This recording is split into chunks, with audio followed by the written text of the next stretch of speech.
To the point. To the point ವಿಶೇಷ ಚರ್ಚಾ ಕಾರ್ಯಕ್ರಮಕ್ಕೆ ಸ್ವಾಗತ. ಕಳೆದ 1 ಗಂಟೆ ಹಿಂದೆ ನಾವು ಈ ಬಜೆಟ್ನ ಆಳ ಅಗಲದ ವಿಶ್ಲೇಷಣೆಯನ್ನ ಮಾಡಿದ್ವಿ. ಅಂದ್ರೆ ಯಾವ ಇಲಾಖೆಗೆ ಎಷ್ಟು ಅನುದಾನ, ಜಿಲ್ಲಾವಾರು, ಪ್ರದೇಶವಾರು, ಹಾಗೆ ಈ ಬಜೆಟ್ನ ಮುಂದಿನ ಹಂತದ ಯೋಜನೆಗಳ ಅನುಷ್ಠಾನದ ನಿಟ್ಟಿನಲ್ಲಿ ಯಾವ ರೀತಿಯಾಗಿ ಸರ್ಕಾರ ಕ್ರಮವನ್ನ ಕೈಗೊಂಡಿದೆ ಅನ್ನೋದರ ವಿವರಣೆಯನ್ನ ನಿಮ್ಮ ಮುಂದೆ ಇಟ್ಟಿದ್ವಿ. ಇದೀಗ ರಾಜಕೀಯ ವಿಶ್ಲೇಷಣೆ ಜೊತೆಗೆ ಆರ್ಥಿಕ ತಜ್ಞರ ಅಭಿಪ್ರಾಯವನ್ನ ನಿಮ್ಮ ಮುಂದಿಡುವ ಪ್ರಯತ್ನವನ್ನ ಮಾಡ್ತಾ ಇದ್ವಿ. ಚರ್ಚೆಯಲ್ಲಿ ನನ್ನ ಜೊತೆಯಲ್ಲಿ ಬಿಜೆಪಿ ಎಂಎಲ್ಸಿ ಆದ ಎಸ್ ಕೇಶವ ಪ್ರಸಾದ್ ಅವರಿದ್ದಾರೆ, ಹಾಗೆ ಜೆಡಿಎಸ್ನ ವಕ್ತಾರರಾದ ದೇವರಾಜ್ ಅವರಿದ್ದಾರೆ, ಆರ್ಥಿಕ ತಜ್ಞರಾದ ಡಾಕ್ಟರ್ ಕೃಷ್ಣರಾಜ್ ಅವರಿದ್ದಾರೆ. 3 ಜನಕ್ಕೂ ಕೂಡ ಕಾರ್ಯಕ್ರಮಕ್ಕೆ ಸ್ವಾಗತ. ಕಾಂಗ್ರೆಸ್ನ ಪ್ರತಿನಿಧಿ, ಕಾಂಗ್ರೆಸ್ನ ವಕ್ತಾರರು ಹನುಮಂತಯ್ಯ ಅವರು ಇನ್ನು ಕೆಲವೇ ಹೊತ್ತಿನಲ್ಲಿ ಜಾಯ್ನ್ ಆಗೋ ನಿರೀಕ್ಷೆ ಇದೆ. ಕೃಷ್ಣರಾಜ್ ಸರ್, ಸಾರಿ, ನಿಮ್ಮಿಂದಲೇ ಪ್ರಾರಂಭ ಮಾಡೋಣ. ಈಗ ಈ ಬಜೆಟ್ ಮಂಡನೆಗೆ ಮುಂಚೆ ಒಂದಷ್ಟು ಆರೋಪಗಳನ್ನ ಮಾಡಿದ್ರು ಸಿದ್ದರಾಮಯ್ಯ ಅವರು. ಅಂದ್ರೆ ಕಳೆದ ಬಾರಿಯ ಸರ್ಕಾರದ ಅವಧಿಯಲ್ಲಿ ಆರ್ಥಿಕ ಶಿಸ್ತನ್ನ ಕಾಪಾಡಲಿಲ್ಲ ಅನ್ನೋ ಅಲಿಗೇಷನ್. ಫಾರಿನ್ ಡೈರೆಕ್ಟ್ ಇನ್ವೆಸ್ಟ್ಮೆಂಟ್ ಕಡಿತ ಆಗಿತ್ತು, ಹಾಗೆ GDPS ಅಲ್ಲೂ ಕೂಡ ಕಡಿತ ಆಗಿತ್ತು. ಬಟ್ ಬೊಮ್ಮಾಯಿ ಅವ್ರು ಏನೇ ಹೋಗಿದ್ರು, ನಾವು ಸುಸ್ಥಿರವಾಗಿ ಇಟ್ಕೊಂಡಿದ್ದೀವಿ, ಆರ್ಥಿಕ ಶಿಸ್ತನ್ನ ಪಾಲನೆ ಮಾಡಿದೀವಿ, ಸರ್ಪ್ಲಸ್ ಬಜೆಟ್ ಅನ್ನ ಕೊಟ್ಟಿದ್ದೀವಿ ಅನ್ನೋ ಒಂದು ಮಾತುಗಳನ್ನ ಹೇಳಿ ಅವ್ರ ಸರ್ಕಾರದಿಂದ ಕೆಳಗಿಳಿದಿದ್ರು. ಈಗ ರಾಜ್ಯದ ಜನರಿಗಿರುವ ಕನ್ಫ್ಯೂಷನ್, ಸಿದ್ದರಾಮಯ್ಯ ಅವ್ರು ಹೇಳ್ತಿರೋದು ಕರೆಕ್ಟಾ, ಬೊಮ್ಮಾಯಿ ಅವ್ರು ಹೇಳಿದ್ ಕರೆಕ್ಟಾ ಅಂತ ಆರ್ಥಿಕ ತಜ್ಞರಾಗಿ ನಿಮಗೆ ಯಾವ್ದು ಕರೆಕ್ಟ್ ಅನ್ನಿಸ್ತಿದೆ ಅಂತ? ನನಗನ್ಸುತ್ತೆ ಈ ಒಂದು ಸಿದ್ದರಾಮಯ್ಯ ಅವ್ರ ಬಜೆಟಲ್ಲಿ ಸಾಲ ಪ್ರಮಾಣ ಹೆಚ್ಚಿರೋದ್ರಿಂದ 86,000 ಕೋಟಿ ರೂಗಳಿಗೆ ಸಾಲವನ್ನು ಹೆಚ್ಚು ಮಾಡಿರೋದ್ರಿಂದ 77,000 ಅರೌಂಡ್ ಪ್ರಿಡಿಕ್ಟ್ ಮಾಡಿದ್ರು ಬೊಮ್ಮಾಯಿ ಅವರು. ಹೌದು, ಅದಕ್ಕಿಂತ ಒಂದು 10,000 ಕೋಟಿ ಇವರು ಹೆಚ್ಚು ಸಾಲವನ್ನು ಮಾಡ್ತಾ ಇರೋದ್ರಿಂದ, ಮತ್ತು 52,000 ಕೋಟಿ ಒಂದು 5 ಭಾಗ್ಯ ಸ್ಕೀಮ್ಸ್ ಅಥವಾ ಹೋಗ್ತಾ ಇರೋದ್ರಿಂದ ಇದೇನಾಗಿದೆ, ನೀವು ನೋಡಿರ್ಬೋದು ಬಜೆಟ್ ಡಿಫಿಸಿಟ್ ಇದೆ, ಫಿಸ್ಕಲ್ ಡಿಫಿಸಿಟ್ ಒಂದು ಸ್ವಲ್ಪ ಹೆಚ್ಚಾಗುತ್ತೆ. ಅದರಿಂದ ಈ ಒಂದು ಸಾಲದ ಹೊರೆನೂ ಹೆಚ್ಚಾಗ್ಬೋದು ಮತ್ತು ಇಂಟ್ರೆಸ್ಟ್ ಪೇಮೆಂಟ್ ಜಾಸ್ತಿ ಆಗ್ಬೋದು. ಆದ್ದರಿಂದ ಅವೆರಡು ಬಜೆಟ್ ಕಂಪೇರ್ ಮಾಡಿದ್ರೆ ಇದು ಹೆಚ್ಚು ಆರ್ಥಿಕ ಶಿಸ್ತು ಹೊಂದಿದೆ ಅಂತಲ್ಲ ಅರ್ಥ. ಇವರ ಒಂದು ಅನಿವಾರ್ಯತೆ ಮತ್ತು ಇದೊಂದು ಪೊಲಿಟಿಕಲ್ ಅವರ ಒಂದು ಅಜೆಂಡಾ ಏನಿದೆ ಅದನ್ನ ಫುಲ್ಫಿಲ್ ಮಾಡೋದಕ್ಕೂ ಈ ಒಂದು 5 ಭಾಗ್ಯಗಳನ್ನ ತಂದಿರೋದ್ರಿಂದ ಒಂದು ಸ್ವಲ್ಪ ಫೈನಾನ್ಷಿಯಲ್ ಬರ್ಡನ್ ಅಥವಾ ಫಿಸ್ಕಲ್ ಡಿಫಿಸಿಟ್ ಆಗ್ತಾ ಇದೆ. ಬಟ್ ಅದನ್ನು ಓವರ್ಕಮ್ ಮಾಡಲಿಕ್ಕೆ ಇವರು ಸಾಕಷ್ಟು ತೆರಿಗೆ ಮೂಲಗಳನ್ನು ಹೇಳಿದ್ದಾರೆ. ಬಟ್ ಟಾರ್ಗೆಟ್ ಫಿಕ್ಸ್ ಮಾಡೋದು ಒಂದು ವಿಷಯ, ಬಟ್ ಅದನ್ನು ಅಚೀವ್ ಮಾಡೋದು ಕಷ್ಟ ಇದೆ. ಅದರಿಂದ ಇವರು ಸಾಲದ ಮೊರೆ ಹೋಗಿದ್ದಾರೆ. ಅದರ್ವೈಸ್ ಸೋಷಿಯಲ್ ವೆಲ್ಫೇರ್ ಸ್ಕೀಮ್ಸ್ ಅಂತ ಏನಿದೆ, ಆರೋಗ್ಯ ಸ್ಕೀಮ್ಸ್ ಆಗಿರ್ಬೋದು, ಸಮಾಜ ಕಲ್ಯಾಣ ಇಲಾಖೆಗೆ ನೀಡುವಂತಹ ಕಾರ್ಯಕ್ರಮಗಳಿರ್ಬೋದು, ಮತ್ತು ನೀರಾವರಿ ಕಾರ್ಯಕ್ರಮಗಳಿರ್ಬೋದು, ಮತ್ತು ಒಂದು ಉದ್ಯೋಗ ಸೃಷ್ಟಿ ಕಾರ್ಯಕ್ರಮ, ಎಸ್ಪೆಷಲಿ SC/ST ಎಂಟರ್ಪ್ರಿನ್ಯೂರ್ಸ್ಗಿರ್ಬೋದು, ಸ್ಕಿಲ್ ಡೆವಲಪ್ಮೆಂಟ್ ಪ್ರೋಗ್ರಾಮ್ ಇರ್ಬೋದು, ಈ ಕಾರ್ಯಕ್ರಮಗಳು ಜೊತೆಗೆ ನಗರ ಅಭಿವೃದ್ಧಿಗೆ ಒಂದು ಇನ್ಫ್ರಾಸ್ಟ್ರಕ್ಚರ್ ಡೆವಲಪ್ ಮಾಡೋದಿರ್ಬೋದು, ಮತ್ತು ಈ ಒಂದು ವಾಹನ ದಟ್ಟಣೆಯಿಂದ ಆಗ್ತಿರುವಂಥ ಸಮಸ್ಯೆ ಇರ್ಬೋದು, ಕೊಳಚೆ ನೀರನ್ನು ಪರಿಷ್ಕರಿಸಿ ಅದನ್ನು ಇದಕ್ಕೆ ಕೃಷಿಗೆ ಯೂಸ್ ಮಾಡೋದಂತ ಇರ್ಬೋದು, ಮತ್ತು ಈ ಒಂದು ಸಾಲಿಡ್ ವೇಸ್ಟ್ ಮ್ಯಾನೇಜ್ಮೆಂಟ್ಗೆ ಸಂಬಂಧಪಟ್ಟಂತೆ ಸಾಕಷ್ಟು ಯೋಜನೆಗಳನ್ನು ನೀಡಿದ್ದಾರೆ. ಅದರಿಂದ ಏನಾಗ್ಬೋದು, ಒಂದು ತೆರಿಗೆ ಸಂಗ್ರಹ ಒಂದು ಚಾಲೆಂಜೇ. ಅದಕ್ಕೆ ಅವರು ಹುಡುಕ್ತಾ ಇರುವಂಥ ಮೂಲ ಏನು ಅಂತಂದರೆ, ಈ 16th ಫೈನಾನ್ಸ್ ಕಮಿಷನಲ್ಲಿ ಜಾಸ್ತಿ ನಮಗೆ ನ್ಯಾಯಯುತವಾಗಿ ಬರಬೇಕಾಗಿರುವಂತಹ GST ಕಾಂಪನ್ಸೇಷನ್ ಏನಿದೆ ಅದನ್ನು ನಾವು ತಗೋಬೇಕು ಅನ್ನೋದೊಂದು ರೈಟನ್ನು ಅವರು ಹೇಳ್ತಾ ಇದ್ದಾರೆ. ಅದರಿಂದ GST ಮತ್ತು ಇದು 16th ಫೈನಾನ್ಸ್ ಕಮಿಷನ್ ಬಂದಾಗ ಅದಕ್ಕೆ ಸೈಂಟಿಫಿಕ್ ಆಗಿ ರಿಪೋರ್ಟ್ನ ಸಬ್ಮಿಟ್ ಮಾಡಿ ಜಾಸ್ತಿ ಡಿಮ್ಯಾಂಡ್ ಮಾಡುವಂಥದ್ದು. ಈಗ ಆರೋಪ ಅಂತೂ ಮಾಡಿದ್ರು 15th ಕಮಿಷನ್ ಇದ್ದಾಗ ಯಾವ ರೀತಿ ಮಾಡಬೇಕಿತ್ತು ಆ ರೀತಿ ಬಿಜೆಪಿ ಮಾಡಲಿಲ್ಲ ಅಂತ ಸರ್ಕಾರ ಇದ್ರು ಕೂಡ ಅವರು ಒಂಥರ ಹಿಂಜರಿಕೆಯಲ್ಲಿ ಇದ್ರು ಅನ್ನೋ ಆರೋಪ ಮಾಡಿದ್ರು. ಬಟ್ ಈಗ ಅವ್ರೇನ್ ಮಾಡ್ತಾರೆ ಅನ್ನೋದು ಕಾದ್ ನೋಡಬೇಕು. ನೀವು ಇನ್ಫ್ರಾಸ್ಟ್ರಕ್ಚರ್ ಹಾಗೆ ಸೋಷಿಯಲಿಸ್ಟಿಕ್ ಅಪ್ರೋಚ್ ಬಗ್ಗೆ ಮಾತನಾಡ್ತಿದ್ರಿ. ಬೆಳಗ್ಗೆ ನಮ್ಮ ಜೊತೆಲಿದ್ದ ಬಿಜೆಪಿ ಪ್ರತಿನಿಧಿ ಹೇಳ್ತಿದ್ರು ಕೇಶವ್ ಪ್ರಸಾದ್ ಸರ್ ಯಾವ ರೀತಿ ಗಮನಿಸ್ತಾರೆ ಅದನ್ನ ಮುಂದಿನ ಹಂತದಲ್ಲಿ ಕಲೆ ಹಾಕೋಣ. ಈಗ ಇನ್ಫ್ರಾಸ್ಟ್ರಕ್ಚರ್ ಡೆವಲಪ್ಮೆಂಟ್ ಮಾಡಿ ಆ ಮೂಲಕ ಸರ್ವತೋಮುಖ ಅಭಿವೃದ್ಧಿಗೆ ಬಿಜೆಪಿ ಸರ್ಕಾರ ಒತ್ತು ನೀಡಿತು. ಮೋರ್ ಆಫ್ ಇನ್ಫ್ರಾಸ್ಟ್ರಕ್ಚರ್ ಪ್ರಾಜೆಕ್ಟ್ ಗಳ ಬಗ್ಗೆ ಇನ್ವೆಸ್ಟ್ಮೆಂಟ್ಗೆ ಒಲವಿತ್ತು. ಅದನ್ನ ಅರ್ಧಕ್ಕೆ ಕೈ ಬಿಟ್ಬಿಟ್ರು ಇವರ ಈ 5 ಗ್ಯಾರಂಟಿಗಳ ಅನುಷ್ಠಾನಕ್ಕೆ ನಾವು ಸೋಷಿಯಲಿಸ್ಟಿಕ್ ಬಜೆಟ್ ಅನ್ನ ಮಂಡಿಸ್ತಿದ್ದೀವಿ ಅಂತ ಹೇಳ್ತಾ ಈ ಇನ್ಫ್ರಾಸ್ಟ್ರಕ್ಚರ್ ಗಳಿಗೆ ಕಡಿವಾಣ ಹಾಕ್ಬಿಟ್ರು ಅಂತ ಹೇಳಿದ್ರು. ಬಟ್ ಒಂದಷ್ಟು ಯೋಜನೆಗಳಿಗೆ ಅಲೋಕೇಶನ್ಸ್ ಇಲ್ಲೂ ಕಾಣೋಕ್ ಸಿಗ್ತಾ ಇದೆ. ಬಟ್ ಎರಡನ್ನ ಕಂಪೇರ್ ಮಾಡಿ ನೋಡಿದಾಗ ಯಾವದಕ್ಕೆ ಅಂದ್ರೆ ಸೋಷಿಯಲಿಸ್ಟಿಕ್ ಅಪ್ರೋಚ್, ಇನ್ಫ್ರಾಸ್ಟ್ರಕ್ಚರ್ ಡೆವಲಪ್ಮೆಂಟ್ ಯಾವ್ದಕ್ಕೆ ಹೆಚ್ಚಿನ ಅಲೋಕೇಶನ್ ಕಾಣ್ತಾ ಇದೆ ನಿಮ್ಗೆ ಅಂತ? ನನಗನ್ಸುತ್ತೆ ಎರಡಕ್ಕೂ ಜಾಸ್ತಿ ಇಂಪಾರ್ಟೆನ್ಸ್ ಕೊಟ್ಟಿದ್ದಾರೆ. ಈಗ ಇನ್ಫ್ರಾಸ್ಟ್ರಕ್ಚರ್ ಅಥವಾ ಕ್ಯಾಪಿಟಲ್ ಎಕ್ಸ್ಪೆಂಡಿಚರ್ ಅಂತ ಏನು ಹೇಳ್ತೀವಿ, ಅದಕ್ಕೆ 54,000 ಕೋಟಿ ಮೀಸಲಿಟ್ಟಿದ್ದಾರೆ. ಅಂದರೆ ಅದಕ್ಕೇನು ಕಡಿಮೆ ಮಾಡಿಲ್ಲ, ಒಂದು ಸ್ವಲ್ಪ ಕಡಿಮೆ ಆಗಿರ್ಬೋದು ರಿಲೇಟಿವ್ಲಿ. ಈ ಸೋಷಲಿಸ್ಟಿಕ್ ಪ್ರೋಗ್ರಾಮ್ಸ್ ಅಥವಾ ಸೋಷಿಯಲ್ ಕ್ಯಾಪಿಟಲ್ಗೆ ಹೆಚ್ಚು ಆದ್ಯತೆ ನೀಡಿದ್ದಾರೆ. ಅಂದರೆ ಒಂದು ಆರ್ಥಿಕ ವ್ಯವಸ್ಥೆ ಅಂತಂದರೆ ಬರೀ ಇನ್ಫ್ರಾಸ್ಟ್ರಕ್ಚರ್ ಡೆವಲಪ್ ಮಾಡೋದಲ್ಲ, ಇನ್ಫ್ರಾಸ್ಟ್ರಕ್ಚರ್ನ ಯೂಸ್ ಮಾಡಲಿಕ್ಕೂ ಈ ಜನರಲ್ಲಿ ಕೊಳ್ಳುವ ಶಕ್ತಿ ಅಥವಾ ಅದನ್ನು ಬಳಸುವ ಶಕ್ತಿ ಬರಬೇಕು. ಅದಕ್ಕೆ ಏನು ಮಾಡ್ತಾರೆ, 3 ಬಂಡವಾಳಗಳಲ್ಲಿ ಈ ಒಂದು ಹ್ಯೂಮನ್ ರಿಸೋರ್ಸ್ ಡೆವಲಪ್ಮೆಂಟ್ ಅದಕ್ಕೂ ಇಂಪಾರ್ಟೆನ್ಸ್ ಕೊಡಬೇಕಾಗುತ್ತೆ. ಜೊತೆಗೆ ಮ್ಯಾನ್ ಮೇಡ್ ಕ್ಯಾಪಿಟಲ್ ಇನ್ಫ್ರಾಸ್ಟ್ರಕ್ಚರ್ ಅಂತ ಏನು ಹೇಳಿದ್ರಿ ಅದಕ್ಕೂ ಇಂಪಾರ್ಟೆನ್ಸ್ ಕೊಡಬೇಕಾಗುತ್ತೆ. ಜೊತೆಗೆ ನ್ಯಾಚುರಲ್ ರಿಸೋರ್ಸ್ ಕನ್ಸರ್ವೇಷನ್. ಈಗ ನಾವು ಬರೇ ಮಾರ್ಕೆಟ್ ಗೂಡ್ಸನ್ನೇ ಉಪಯೋಗಿಸಿ ನಾವು ಯೋಗಕ್ಷೇಮನ ಜಾಸ್ತಿ ಮಾಡೋಕ್ಕಾಗಲ್ಲ. ಈಗ ನೀರು ಅವಶ್ಯಕತೆ ಇದೆ, ಗಾಳಿ ಅವಶ್ಯಕತೆ ಇದೆ, ಮತ್ತೆ ಎಲ್ಲ ನ್ಯಾಚುರಲ್ ರಿಸೋರ್ಸಸ್ಗಳನ್ನ ಉಪಯೋಗಿಸ್ಕೊಂಡು ನಾವು ಕೃಷಿ, ಕೈಗಾರಿಕೆ ಮತ್ತು ಇನ್ನಿತರ ವಸ್ತುಗಳನ್ನ ತಯಾರು ಮಾಡೋದು. ಸೊ ಅವುಗಳ ಸಂರಕ್ಷಣೆನೂ ಕೂಡ ಇಂಪಾರ್ಟೆಂಟ್ ಆಗುತ್ತೆ ಸಸ್ಟೈನಬಲ್ ಡೆವಲಪ್ಮೆಂಟ್ ದೃಷ್ಟಿಯಿಂದ. ಹಾಗಾಗಿ ಯಾವುದಕ್ಕೆ ಬಜೆಟ್ ಇಂಪಾರ್ಟೆನ್ಸ್ ಕೊಟ್ಟಿದೆ ಇಲ್ಲಿ ಅಂತಂದ್ರೆ ಹ್ಯೂಮನ್ ರಿಸೋರ್ಸ್ ಡೆವಲಪ್ಮೆಂಟ್ಗೆ, ಶಿಕ್ಷಣ ಅಂತ ಹೇಳಿದ್ನಲ್ಲ, ಅದಕ್ಕೆ ಇಂಪಾರ್ಟೆನ್ಸ್ ಕೊಟ್ಟಿದ್ದಾರೆ, ಆರೋಗ್ಯಕ್ಕೆ ಇಂಪಾರ್ಟೆನ್ಸ್ ಕೊಟ್ಟಿದ್ದಾರೆ, ಕುಡಿಯುವ ನೀರಿಗೆ ಇಂಪಾರ್ಟೆನ್ಸ್ ಕೊಟ್ಟಿದ್ದಾರೆ, ಹೌಸಿಂಗ್ಗೆ ಇಂಪಾರ್ಟೆನ್ಸ್ ಕೊಟ್ಟಿದ್ದಾರೆ, ಮತ್ತೆ ಮೂಲ ಸೌಕರ್ಯಗಳನ್ನ ಅಭಿವೃದ್ಧಿ ಮಾಡಲಿಕ್ಕೆ ಅದಕ್ಕೆ ಇಂಪಾರ್ಟೆನ್ಸ್ ಕೊಟ್ಟಿದ್ದಾರೆ. ಸೊ ಅವಿಲ್ಲದೆ ಬರೇ ಇನ್ಫ್ರಾಸ್ಟ್ರಕ್ಚರ್ ಅಂತಂದ್ರೆ ಏರ್ಪೋರ್ಟ್ಸ್. ಸೊ ಈ 14ನೇ ಬಾರಿಗೆ ಬಜೆಟ್ ಮಂಡಿಸಿದ ಅನುಭವನ ಇಲ್ಲಿ ಫುಲ್ಲಿ ಯುಟಿಲೈಸ್ ಮಾಡ್ಕೊಂಡಿರೋ ರೀತಿ ಕಾಣ್ತಾ ಇದೆ. ನಿಮ್ಮ ಅಭಿಪ್ರಾಯ ಇದು? ಬಟ್ ಪೊಲಿಟಿಕಲ್ ಪಾರ್ಟಿಗಳು ಇದನ್ನ ಒಪ್ತಾರೋ ಎಲ್ಲೋ ಡಿಫೆಂಡ್ ಮಾಡ್ಲಿಕ್ಕೆ ಕಾಂಗ್ರೆಸ್ನವ್ರು ಇನ್ನೂ ಜಾಯಿನ್ ಆಗಿಲ್ಲ. ನಾನು ಕೇಶವ ಪ್ರಸಾದ್ ಸರ್ ತಮ್ಮಿಂದಲೇ ಪ್ರಾರಂಭ ಮಾಡ್ತೀನಿ. ಈ ಪೊಲಿಟಿಕಲ್ ವ್ಯೂ ಪಾಯಿಂಟ್ ನ ಈಗ ಸಿದ್ದರಾಮಯ್ಯ ಅವರ ಬಜೆಟ್ ಮಂಡನೆ ಪ್ರಾರಂಭ ಮಾಡಿದ್ದೇನೆ ನಿಮ್ಮ ನೇತೃತ್ವದ ಸರ್ಕಾರವನ್ನ ಅಲ್ಲಾದ ಕೆಲವೊಂದಷ್ಟು ಯೋಜನೆಗಳು ವಿಫಲವಾಗಿತ್ತು, ರಾಜ್ಯದ ಆರ್ಥಿಕ ಪರಿಸ್ಥಿತಿಯನ್ನ ಸಮತೋಲನದಲ್ಲಿ ಇಟ್ಟಿರಲಿಲ್ಲ ಅನ್ನೋ ಆರೋಪದೊಂದಿಗೆ ಈಗ ಬಜೆಟ್ ಮಂಡಿಸಿದ್ದಾರೆ. ಈಗ ಮಂಡನೆ ಆಗಿರುವ ಬಜೆಟ್ ಆರ್ಥಿಕ ಸ್ಥಿತಿಯನ್ನ ಬ್ಯಾಲೆನ್ಸ್ ಮಾಡುತ್ತೆ ಅಂತ ಅನಿಸ್ತಾ ಇದೆಯಾ, ಇಂಬ್ಯಾಲೆನ್ಸ್ ಮಾಡುತ್ತೆ ಅನಿಸ್ತಿದ್ಯಾ ಅಂತ?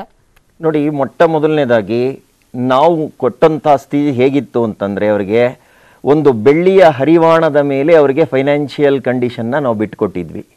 ನಮ್ದೆಲ್ಲವೂ ಕೂಡ ಸರ್ಪ್ಲೆಸ್ಸೇ ಇತ್ತು, ರೆವಿನ್ಯೂ ಸರ್ಪ್ಲೆಸ್ ಇತ್ತು, ಫಿಸಿಕಲ್ ಡಿಫಿಸಿಟ್ ಇರಲಿಲ್ಲ. ಇವೆರಡೂ ಕೂಡ ತುಂಬಾ ಅತ್ಯಂತ ಮಹತ್ವವಾದಂತ ಸಂಗತಿ. ಅದು ನಾವೊಂದು ಚುನಾವಣೆಗೆ ಹೋಗುವಂತಹ ಸಂದರ್ಭದಲ್ಲಿ ಎಲ್ರಿಗೂ ಏನಿರುತ್ತೆ ಅಂತಂದ್ರೆ ಬೇಕಾದನ್ನೆಲ್ಲ ಕೊಟ್ಬಿಡ್ಬೇಕು ಮತ್ತೆ ಜನರ ಮತವನ್ನ ಸೆಳಿಬೇಕು ಅನ್ನುವಂಥದ್ದೇ ಮೂಲಭೂತ ವಿಚಾರ ಆಗಿರುತ್ತೆ. ಅಂತಹ ಸಂದರ್ಭದಲ್ಲೂ ರಾಜ್ಯದ ಆರ್ಥಿಕ ಸ್ಥಿತಿ ವ್ಯತ್ಯಾಸ ಆಗಬಾರ್ದು ಅನ್ನುವಂಥದ್ದನ್ನ ಗಮನದಲ್ಲಿಟ್ಕೊಂಡೇ ನಮ್ಮ ಬಜೆಟ್ ಅನ್ನ ನಾವು ಕೊಟ್ಟಿದ್ವಿ. ಹಾಗಾಗಿ ಇವತ್ತವರು ಬಜೆಟ್ ಮಂಡನೆ ಮಾಡುವಾಗ ರಾಜ್ಯ ಸರ್ಕಾರವನ್ನ ಹೀಗಳಿತಾ ಇದ್ರು ಅಂತ ಅಂದ್ರೆ ಅವ್ರು ಇನ್ನೂ ಆ ಚುನಾವಣೆಯ ಮೋಡ್ನಿಂದ ಆಚೆಗೆ ಬಂದಿಲ್ಲ. ನಾನು ಹೇಳುವಂಥದ್ದು, ಒಬ್ಬ ಮುಖ್ಯಮಂತ್ರಿ ಆಗಿರುವಂಥವ್ರು ಕರ್ನಾಟಕದಲ್ಲಿ ಆಡಳಿತ ಪಕ್ಷ ಮತ್ತೆ ವಿರೋಧ ಪಕ್ಷವನ್ನು ಎರಡನ್ನೂ ಕೂಡ ಜೊತೆಗೆ ತಗೊಂಡು ಹೋಗ್ಬೇಕು ಅಂತ ಅಂದಾಗ ಬಜೆಟ್ ಮಂಡನೆಯ ಸಂದರ್ಭದಲ್ಲಿ ಕಂಡ್ಯೂಸಿವ್ ವಾತಾವರಣಕ್ಕೆ ತಗೊಂಡು ಹೋಗ್ಬೇಕು. ಪ್ರತಿಯೊಂದು ಹಂತದಲ್ಲೂ ನೀವು ಸರಿ ಇಲ್ಲ ಅಂತ ಹೇಳ್ತಾನೆ ಮಂಡನೆ ಮಾಡಿದ್ರೆ ಹೊರತು ಹಿಂದೆಂದೂ ಈ ರೀತಿ ಮಂಡನೆ ಮಾಡಿರಲಿಲ್ಲ. 14ನೇ ಬಜೆಟ್ ಅನ್ನ ಮಂಡನೆ ಮಾಡುವಂತವ್ರಿಗೆ 13ರ ಅನುಭವ ಇದೆ ಅಂತ ಅಂದಾಗ ಎಷ್ಟು ಮುತ್ಸದ್ದಿತನದ ರೀತಿಯಲ್ಲಿ ಅದನ್ನು ಮಾತನಾಡಬೇಕಿತ್ತು. ಆ ರೀತಿ ಕಂಡು ಬರದೇ ಇದ್ದಾಗ ಇವರಿಗೆ ಕಾಣ್ತಾ ಇರುವಂತದ್ದು ಇಷ್ಟೊಂದು ಗ್ಯಾರಂಟಿ ಕೊಟ್ಬಿಟ್ಟಿದ್ವಿ. ಇದೊಂದು ಗ್ಯಾರಂಟಿಯ ಬಜೆಟ್ ಅಂತ ನಾನು ಹೇಳ್ತೀನಿ. ಮತ್ತೆ ಸ್ಟ್ರೇಂಜ್ ಬಜೆಟ್ ಇದು. ಗ್ಯಾರಂಟಿ ಬಜೆಟ್ ಯಾಕೆ ಅಂದ್ರೆ ಜನಕ್ಕೆ ಒಂದ್ರ ಮೇಲೊಂದು ಹೇಳ್ತಾ ಇದ್ದಾರೆ. ಅಂದ್ರೆ ಪ್ರತಿಯೊಂದು ಗ್ಯಾರಂಟಿಯನ್ನು ಕೊಡದೇ ಇದ್ರೆ ಜನ ಎಲ್ಲಿ ತಮ್ಮ ವಿರುದ್ಧ ತಿರುಗಿ ಬೀಳ್ಬಿಡ್ತಾರೋ ಅನ್ನುವಂತ ಭಯ. ಈಗಾಗಲೇ ಇವ್ರು ಕೊಟ್ಟಿರುವಂತದ್ರಲ್ಲಿ ಪೂರ್ತಿ ಇವ್ರಿಗೆ ಅದನ್ನ ಕೊಡಕ್ ಸಾಧ್ಯ ಆಗಿಲ್ಲ. ಹೇಳಿದ್ದೊಂದು ಮಾಡಿದ್ದೊಂದು. ಮೊದಲು ಇವ್ರಿಗೆ ಯಾವುದೇ ರೀತಿಯಾದಂತ ಪ್ರೀ ಕಂಡೀಷನ್ಸ್ ಇರಲಿಲ್ಲ, ಯಾವುದೇ ಷರತ್ತಿಲ್ದೇನೆ ಕೊಡ್ತೀನಿ ಅಂತ ಹೇಳಿದ್ರು. ಆದ್ರೆ ಈಗ ಪ್ರತಿಯೊಂದಕ್ಕೂ ಷರತ್ತು ವಿಧಿಸ್ತಾ ಇದ್ದಾರೆ. 200 ಯೂನಿಟ್ ಕರೆಂಟ್ ಅನ್ನ ನಾವು ಕೊಡ್ತೀವಿ ಅಂತ ಹೇಳಿದಾಗ ಅಲ್ಲೇನು ಹೇಳಿರ್ಲಿಲ್ಲ 12 ತಿಂಗಳನ್ನ ನಾವು ಒಟ್ಟಿಗೆ ತಗೋತೀವಿ, 10% ಎಕ್ಸ್ಟ್ರಾ ಸೇರಿಸ್ತೀವಿ, ಈ ರೀತಿ ಹೇಳಿರ್ಲಿಲ್ಲ. ಸಾಮಾನ್ಯ ಜನ ಅರ್ಥ ಮಾಡ್ಕೊಂಡಿದ್ದೇನು, 200 ಯೂನಿಟ್ ಯಾರು ಬಳಸ್ತಾರೋ ಅವ್ರಿಗೆ ಬರಲ್ಲ, 250 ಬಳಸಿದ್ರೆ 50 ಕೊಡ್ತೀನಿ ನಾನು, ಸಹಜವಾದಂಥದ್ದು. ಆದ್ರೆ ಅದು ವ್ಯತ್ಯಾಸ ಆಗೋಯ್ತು. ಈ ತರ ವ್ಯತ್ಯಾಸ ಆದಂತ ಸಂದರ್ಭದಲ್ಲಿ ಇಡೀ ಕರ್ನಾಟಕದ ಜನ ಈಗಾಗಲೇ ಬಜೆಟ್ಟಿನ ಕಡೆಗೆ ನೋಡ್ತಾ ಇದ್ರು. ಈ ಬಜೆಟ್ ನಲ್ಲಿ ನಮ್ಮ ಮಾತನ್ನ ಉಳಿಸ್ಕೊಳ್ಳದೆ ಇದ್ರೆ ನಮ್ಗೆ ಉಳಿಗಾಲ ಇಲ್ಲ. ಮತ್ತೆ ಇನ್ನು 9 ತಿಂಗಳಲ್ಲಿ ಇನ್ನೊಂದು ದೊಡ್ಡ ಚುನಾವಣೆ, ರಾಷ್ಟ್ರೀಯ ಚುನಾವಣೆಯನ್ನ ಎದುರಿಸೋರಿದ್ದಾರೆ. ಹಾಗಾಗಿ ಆ ನಡುಕ ಇವ್ರನ್ನ ಈ ರೀತಿ ಬಜೆಟ್ ಸರ್ ಕಾಂಗ್ರೆಸ್ನ ಪ್ರತಿನಿಧಿಗಳಿಲ್ಲ, ಬಟ್ ಬೆಳಗ್ಗೆ ಎಲ್ಲ ಅವ್ರ ಅಭಿಪ್ರಾಯ ಹೆಂಗಿತ್ತು ಅಂತಂದ್ರೆ ಇದೇ ಒಂದ್ ನಮಗ್ ಅಸ್ತ್ರ ಆಗತ್ತೆ. ಇವ್ರು ಹೇಳ್ತಿರ್ಬೋದು ವ್ಯತ್ಯಾಸ ಆಗಿದೆ ಅಂತ, ನಾವು ಅನುಷ್ಠಾನ ಅಂತೂ ಮಾಡ್ತಿದೀವಲ್ಲ, ಸ್ಪೆಸಿಫಿಕಲಿ ಒಂದೊಂದು ಯೋಜನೆಗೂ ಎಷ್ಟೆಷ್ಟು ಆರ್ಥಿಕ ಹೊರೆನೋ ಅಥವಾ ಆರ್ಥಿಕ ಸಂಪನ್ಮೂಲಗಳ ಅವಶ್ಯಕತೆ ಇರುತ್ತೆ ಅದೆಲ್ಲವೂ ಕೂಡ ನಮ್ಮ ಹತ್ರ ಸ್ಟಾಟ್ಸ್ ಇದೆ. ಅದಕ್ಕೆ ಬೇಕಾದ ಆರ್ಥಿಕ ಸಂಪನ್ಮೂಲಗಳ ಕ್ರೋಢೀಕರಣಕ್ಕೂ ಕೂಡ ನಾವು ಇದೇ ಬಜೆಟ್ ನಲ್ಲಿ ಉತ್ತರವನ್ನ ಕಂಡುಕೊಂಡಿದೀವಿ. ಇದು ಕಾಂಗ್ರೆಸ್ನ ಸಮರ್ಥನೆ. ನೋಡಿ, ಬಜೆಟ್ ಅನ್ನ ಮಂಡಿಸೋವಾಗ ನಾವು ಎಲ್ಲಿಂದ ಹಣ ತಂದಿದೀವಿ ಅಂತ ಹೇಳುವಂತದ್ರಲ್ಲಿ ಸಾಲ ಹೆಚ್ಚಾಗಿರಬಾರ್ದು ಅನ್ನುವಂಥದ್ದು ಒಂದು ಜಾಣ್ಮೆ. ಅವ್ರಿಗಿರುವಂತಹ ಈ ಅನುಭವದ ಆಧಾರದ ಮೇಲೆ ಸಾಲ ನಮಗಿಲ್ಲ ಅಂತ ತೋರಿಸುವಂತಹ ರೀತಿಯಲ್ಲಿ ಇದನ್ನ ಮಂಡನೆ ಮಾಡಿದ್ದಾರೆ. ಆದ್ರೆ ನಾನು ಹೇಳುವಂಥದ್ದು ಸ್ಪೆಸಿಫಿಕ್ ಎಕ್ಸ್ಪೆಂಡಿಚರ್ ಏನಿದೆಯೋ ಅದಕ್ಕೆ ಹಣ ಹೋಗೇ ಹೋಗುತ್ತೆ. ಹಾಗಾಗಿ ಇವ್ರೀಗ 13,000 ಕೋಟಿಗಳ ಹೆಚ್ಚು ಸಾಲವನ್ನ ತಗೊಂಡಿದ್ದಾರೆ. 77,000 ಕೋಟಿ ಆಗುತ್ತೆ ಅಂತ ಹೇಳಿದ್ರು, ಈಗ 88 ಕೋಟಿ ಅಂತ ಹೇಳಿದ್ದಾರೆ. ಹಾಗಾಗಿ ಈ ಒಂದು ಹಣ ಏನಿದೆ ಇದನ್ನ ಇವರು ಉಪಯೋಗಿಸೋಕೆ ಶುರು ಮಾಡ್ತಾರೆ. ಇದನ್ನ ಹೇಗೆ ಉಪಯೋಗಿಸ್ತಾರೆ ಅಂದ್ರೆ, ಹೇಳಿರೋಂತ ಎಲ್ಲವನ್ನೂ ಈಗ ನಮ್ಮ ಸ್ನೇಹಿತರೆ ಹೇಳಿದಂತೆ ಕ್ರೋಢೀಕರಣ ಅಷ್ಟು ಸುಲಭ ಅಲ್ಲ. ಅವ್ರು ಕೊಟ್ಟಿರುವಂತದ್ದನ್ನ ನಾನು ಹೇಳ್ತೀನಿ ನಿಮ್ಗೆ. ಅವ್ರೇನ್ ಹೇಳಿದ್ದಾರೆ ಅಂತಂದ್ರೆ, ಅವ್ರ ಗುರಿ ಇರೋದು ವಾಣಿಜ್ಯ ತೆರಿಗೆ 83,000 ಕೋಟಿಗಳು ನಾವು ಇದ್ದಿದ್ದು, ಈಗ 1,01,000 ಕೋಟಿ ಅಂತಾರೆ. 21% ಏರಿಕೆ ಹೇಗ್ ಸಾಧ್ಯ ಆಗುತ್ತೆ? ಸ್ವಲ್ಪ ಯೋಚನೆ ಮಾಡಬೇಕು. ಹಾಗೇನೆ ಗುರಿ ಕೊಟ್ಟಿರುವಂತದ್ದು ಸ್ಟಾಂಪ್ಸ್ ಕಲೆಕ್ಷನ್ ಇಂದ ಅಂದ್ರೆ ರಿಜಿಸ್ಟ್ರೇಷನ್ ನಲ್ಲಿ 25,000 ಕೋಟಿಗೆ ಹೇಳಿದ್ದಾರೆ. 17,000 ಕೋಟಿ ನಮ್ದು ಇದ್ದಿದ್ದು ಕಲೆಕ್ಷನ್ ಆಗಿದ್ದು 47%. ಕಳೆದ ಬಾರಿ ಬೊಮ್ಮಾಯಿ ಅವರು ಬಜೆಟ್ ಮಂಡನೆ ಮಾಡುವ ಸಂದರ್ಭದಲ್ಲೂ ಪ್ರಿಡಿಕ್ಷನ್ ಇತ್ತು ಸರ್, ನಿರೀಕ್ಷೆಗಿಂತ ಹೆಚ್ಚಿನ ಆದಾಯನೇ ಬರುತ್ತೆ ಅಂತ ಹೇಳಿ. ನಿರೀಕ್ಷೆಗಿಂತ ಹೆಚ್ಚಿನ ಆದಾಯ ಬರುತ್ತೆ ಅನ್ನುವಂಥದ್ದು ಒಂದು ಎಲ್ಲರದ್ದು ಕೂಡ ಮೇಲ್ನೋಟ. ಆದ್ರೆ ನಾನು ಹೇಳುವಂಥದ್ದು ಅದು ಹಾಗೇ ಆಗುತ್ತೆ ಅನ್ನುವಂಥದ್ದು ಎಲ್ಲ ಕಾಲಕ್ಕೂ ಸತ್ಯ ಅಲ್ಲ. ಆಗ ವರ್ಷದ ಕೊನೆಯಲ್ಲಿ ಅಕಸ್ಮಾತ್ ಇದೇನಾದ್ರೂ ಶಾರ್ಟೇಜ್ ಆದ್ರೆ, ಒಂದು 15,000 ಕೋಟಿನೋ 20,000 ಕೋಟಿನೋ ಶಾರ್ಟೇಜ್ ಆದಾಗ ಜನ ಏನು ಕೇಳಕ್ ಹೋಗಲ್ಲ. ಆಗ ಅವ್ರು ಹೇಳ್ತಾರೆ, ಏನ್ ಮಾಡೋದು, ನಾವೆಲ್ಲ ನಿರೀಕ್ಷೆ ಇಟ್ಕೊಂಡಿದ್ವಿ, ಆ ಗುರಿ ಮುಟ್ಟಕ್ಕಾಗ್ಲಿಲ್ಲ, ಮತ್ತೆ ಸಾಲ ಮಾಡ್ತಾ ಇದೀವಿ ಅಂತ ಮತ್ತೆ ಸಾಲದ ಹೊರಗೆ ತಗೊಂಡು ಹೋಗ್ತಾರೆ. ಸಾಲ ಅಂತಂದ್ರೆ ಇಂಟ್ರೆಸ್ಟ್ ಅದ್ರ ಮೇಲೆ ಸೇರ್ಕೊಳ್ಳುತ್ತೆ. ಹಾಗಾಗಿ ಇಷ್ಟೆಲ್ಲ ಅನುಭವ ಇರುವಂತಹ ಸಿದ್ದರಾಮಯ್ಯನವರು ಕಾಣ್ತಾ ಇದ್ದಿದ್ದು ಗ್ಯಾರಂಟಿಯನ್ನ ಈಡೇರಿಸದಿದ್ರೆ ಜನ ನಮ್ಮನ್ನು ಬಿಡಲ್ಲ. ಹಾಗಾಗಿ ಏನಾದ್ರೂ ಮಾಡಿ ಈ 9 ತಿಂಗಳ ಅವಧಿನಲ್ಲಿ ನಾವು ಮಾಡಿದೀವಿ ಅಂತ ಜನರ ಮುಂದೆ ತೋರಿಸ್ಕೋಬೇಕು. ರಾಷ್ಟ್ರೀಯ ಮಟ್ಟದಲ್ಲಿ ನಾವು ಅದನ್ನು ಇಂಪ್ಲಿಮೆಂಟ್, ಯಾಕಂದ್ರೆ ರಾಜಸ್ಥಾನದಲ್ಲಿ ಇಂಪ್ಲಿಮೆಂಟ್ ಆಗಲಿಲ್ಲ, ಹಿಮಾಚಲ್ ಪ್ರದೇಶದಲ್ಲಿ ಇಂಪ್ಲಿಮೆಂಟ್ ಆಗಲಿಲ್ಲ. ಹಾಗಾಗಿ ನಾವು ಮಾಡಿದೀವಿ ಅನ್ನೋಂಥದ್ದನ್ನ ಈಗ ತೋರಿಸುವಂತ ಅನಿವಾರ್ಯತೆಯಿಂದ ಬಜೆಟ್ ಅನ್ನ ಮಂಡನೆ ಮಾಡಿದ್ದೀರಿ ಅಂತ ನಾನು ಹೇಳ್ತೀನಿ. ರೈಟ್. ದೇವರಾಜ್ ಸರ್, ಕುಮಾರಸ್ವಾಮಿ ಅವರು ವ್ಯಂಗ್ಯ ಭರಿತ ರಿಯಾಕ್ಷನ್ ಅನ್ನ ಕೊಟ್ರು. ಬಜೆಟ್ ನ ಮೂಲಕ ಈ ಗ್ಯಾರಂಟಿ ಯೋಜನೆಗಳನ್ನ ಮತ್ತಷ್ಟು ಒಂದ್ ರೀತಿ ಸಡಿಲಗೊಳಿಸ್ಕೊಂಡ್ಬಿಟ್ರು, ಅವ್ರಿಗೆ ತಕ್ಕ ಹಾಗೆ ಮಾಡಿಫೈ ಮಾಡ್ಕೊಂಡ್ಬಿಟ್ರು. ಬಟ್ ಇಲ್ಲೂ ಕೂಡ ಅವರು ಈ ಗ್ಯಾರಂಟಿಯಾಗಿ ಅನುಷ್ಠಾನ ಮಾಡ್ತಾರೆ ಅನ್ನೋ ಸೂಚನೆ ಸಿಗ್ತಾ ಇಲ್ಲ. ಹಾಗೆ ಸಿದ್ದರಾಮಯ್ಯ ಅವರ ಅನುಭವ ಅದನ್ನು ಕೂಡ ಪ್ರಶ್ನೆ ಮಾಡಿದ್ರು.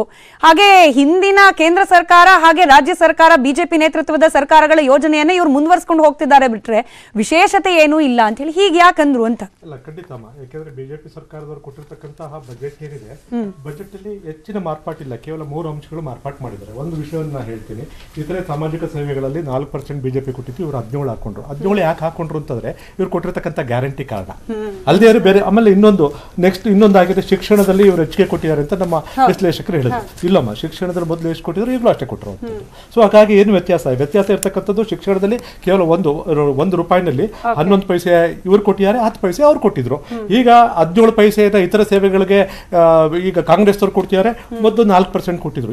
ಈ ವ್ಯತ್ಯಾಸ ಇದೆಯಲ್ಲ, ಈ ವ್ಯತ್ಯಾಸಕ್ಕೆ ಹೊಣೆಗಾರಿಕೆಯನ್ನು ಕಾಂಗ್ರೆಸ್ ಹೊತ್ಕೋಬೇಕು, ಬೇರೆಯವರಲ್ಲ.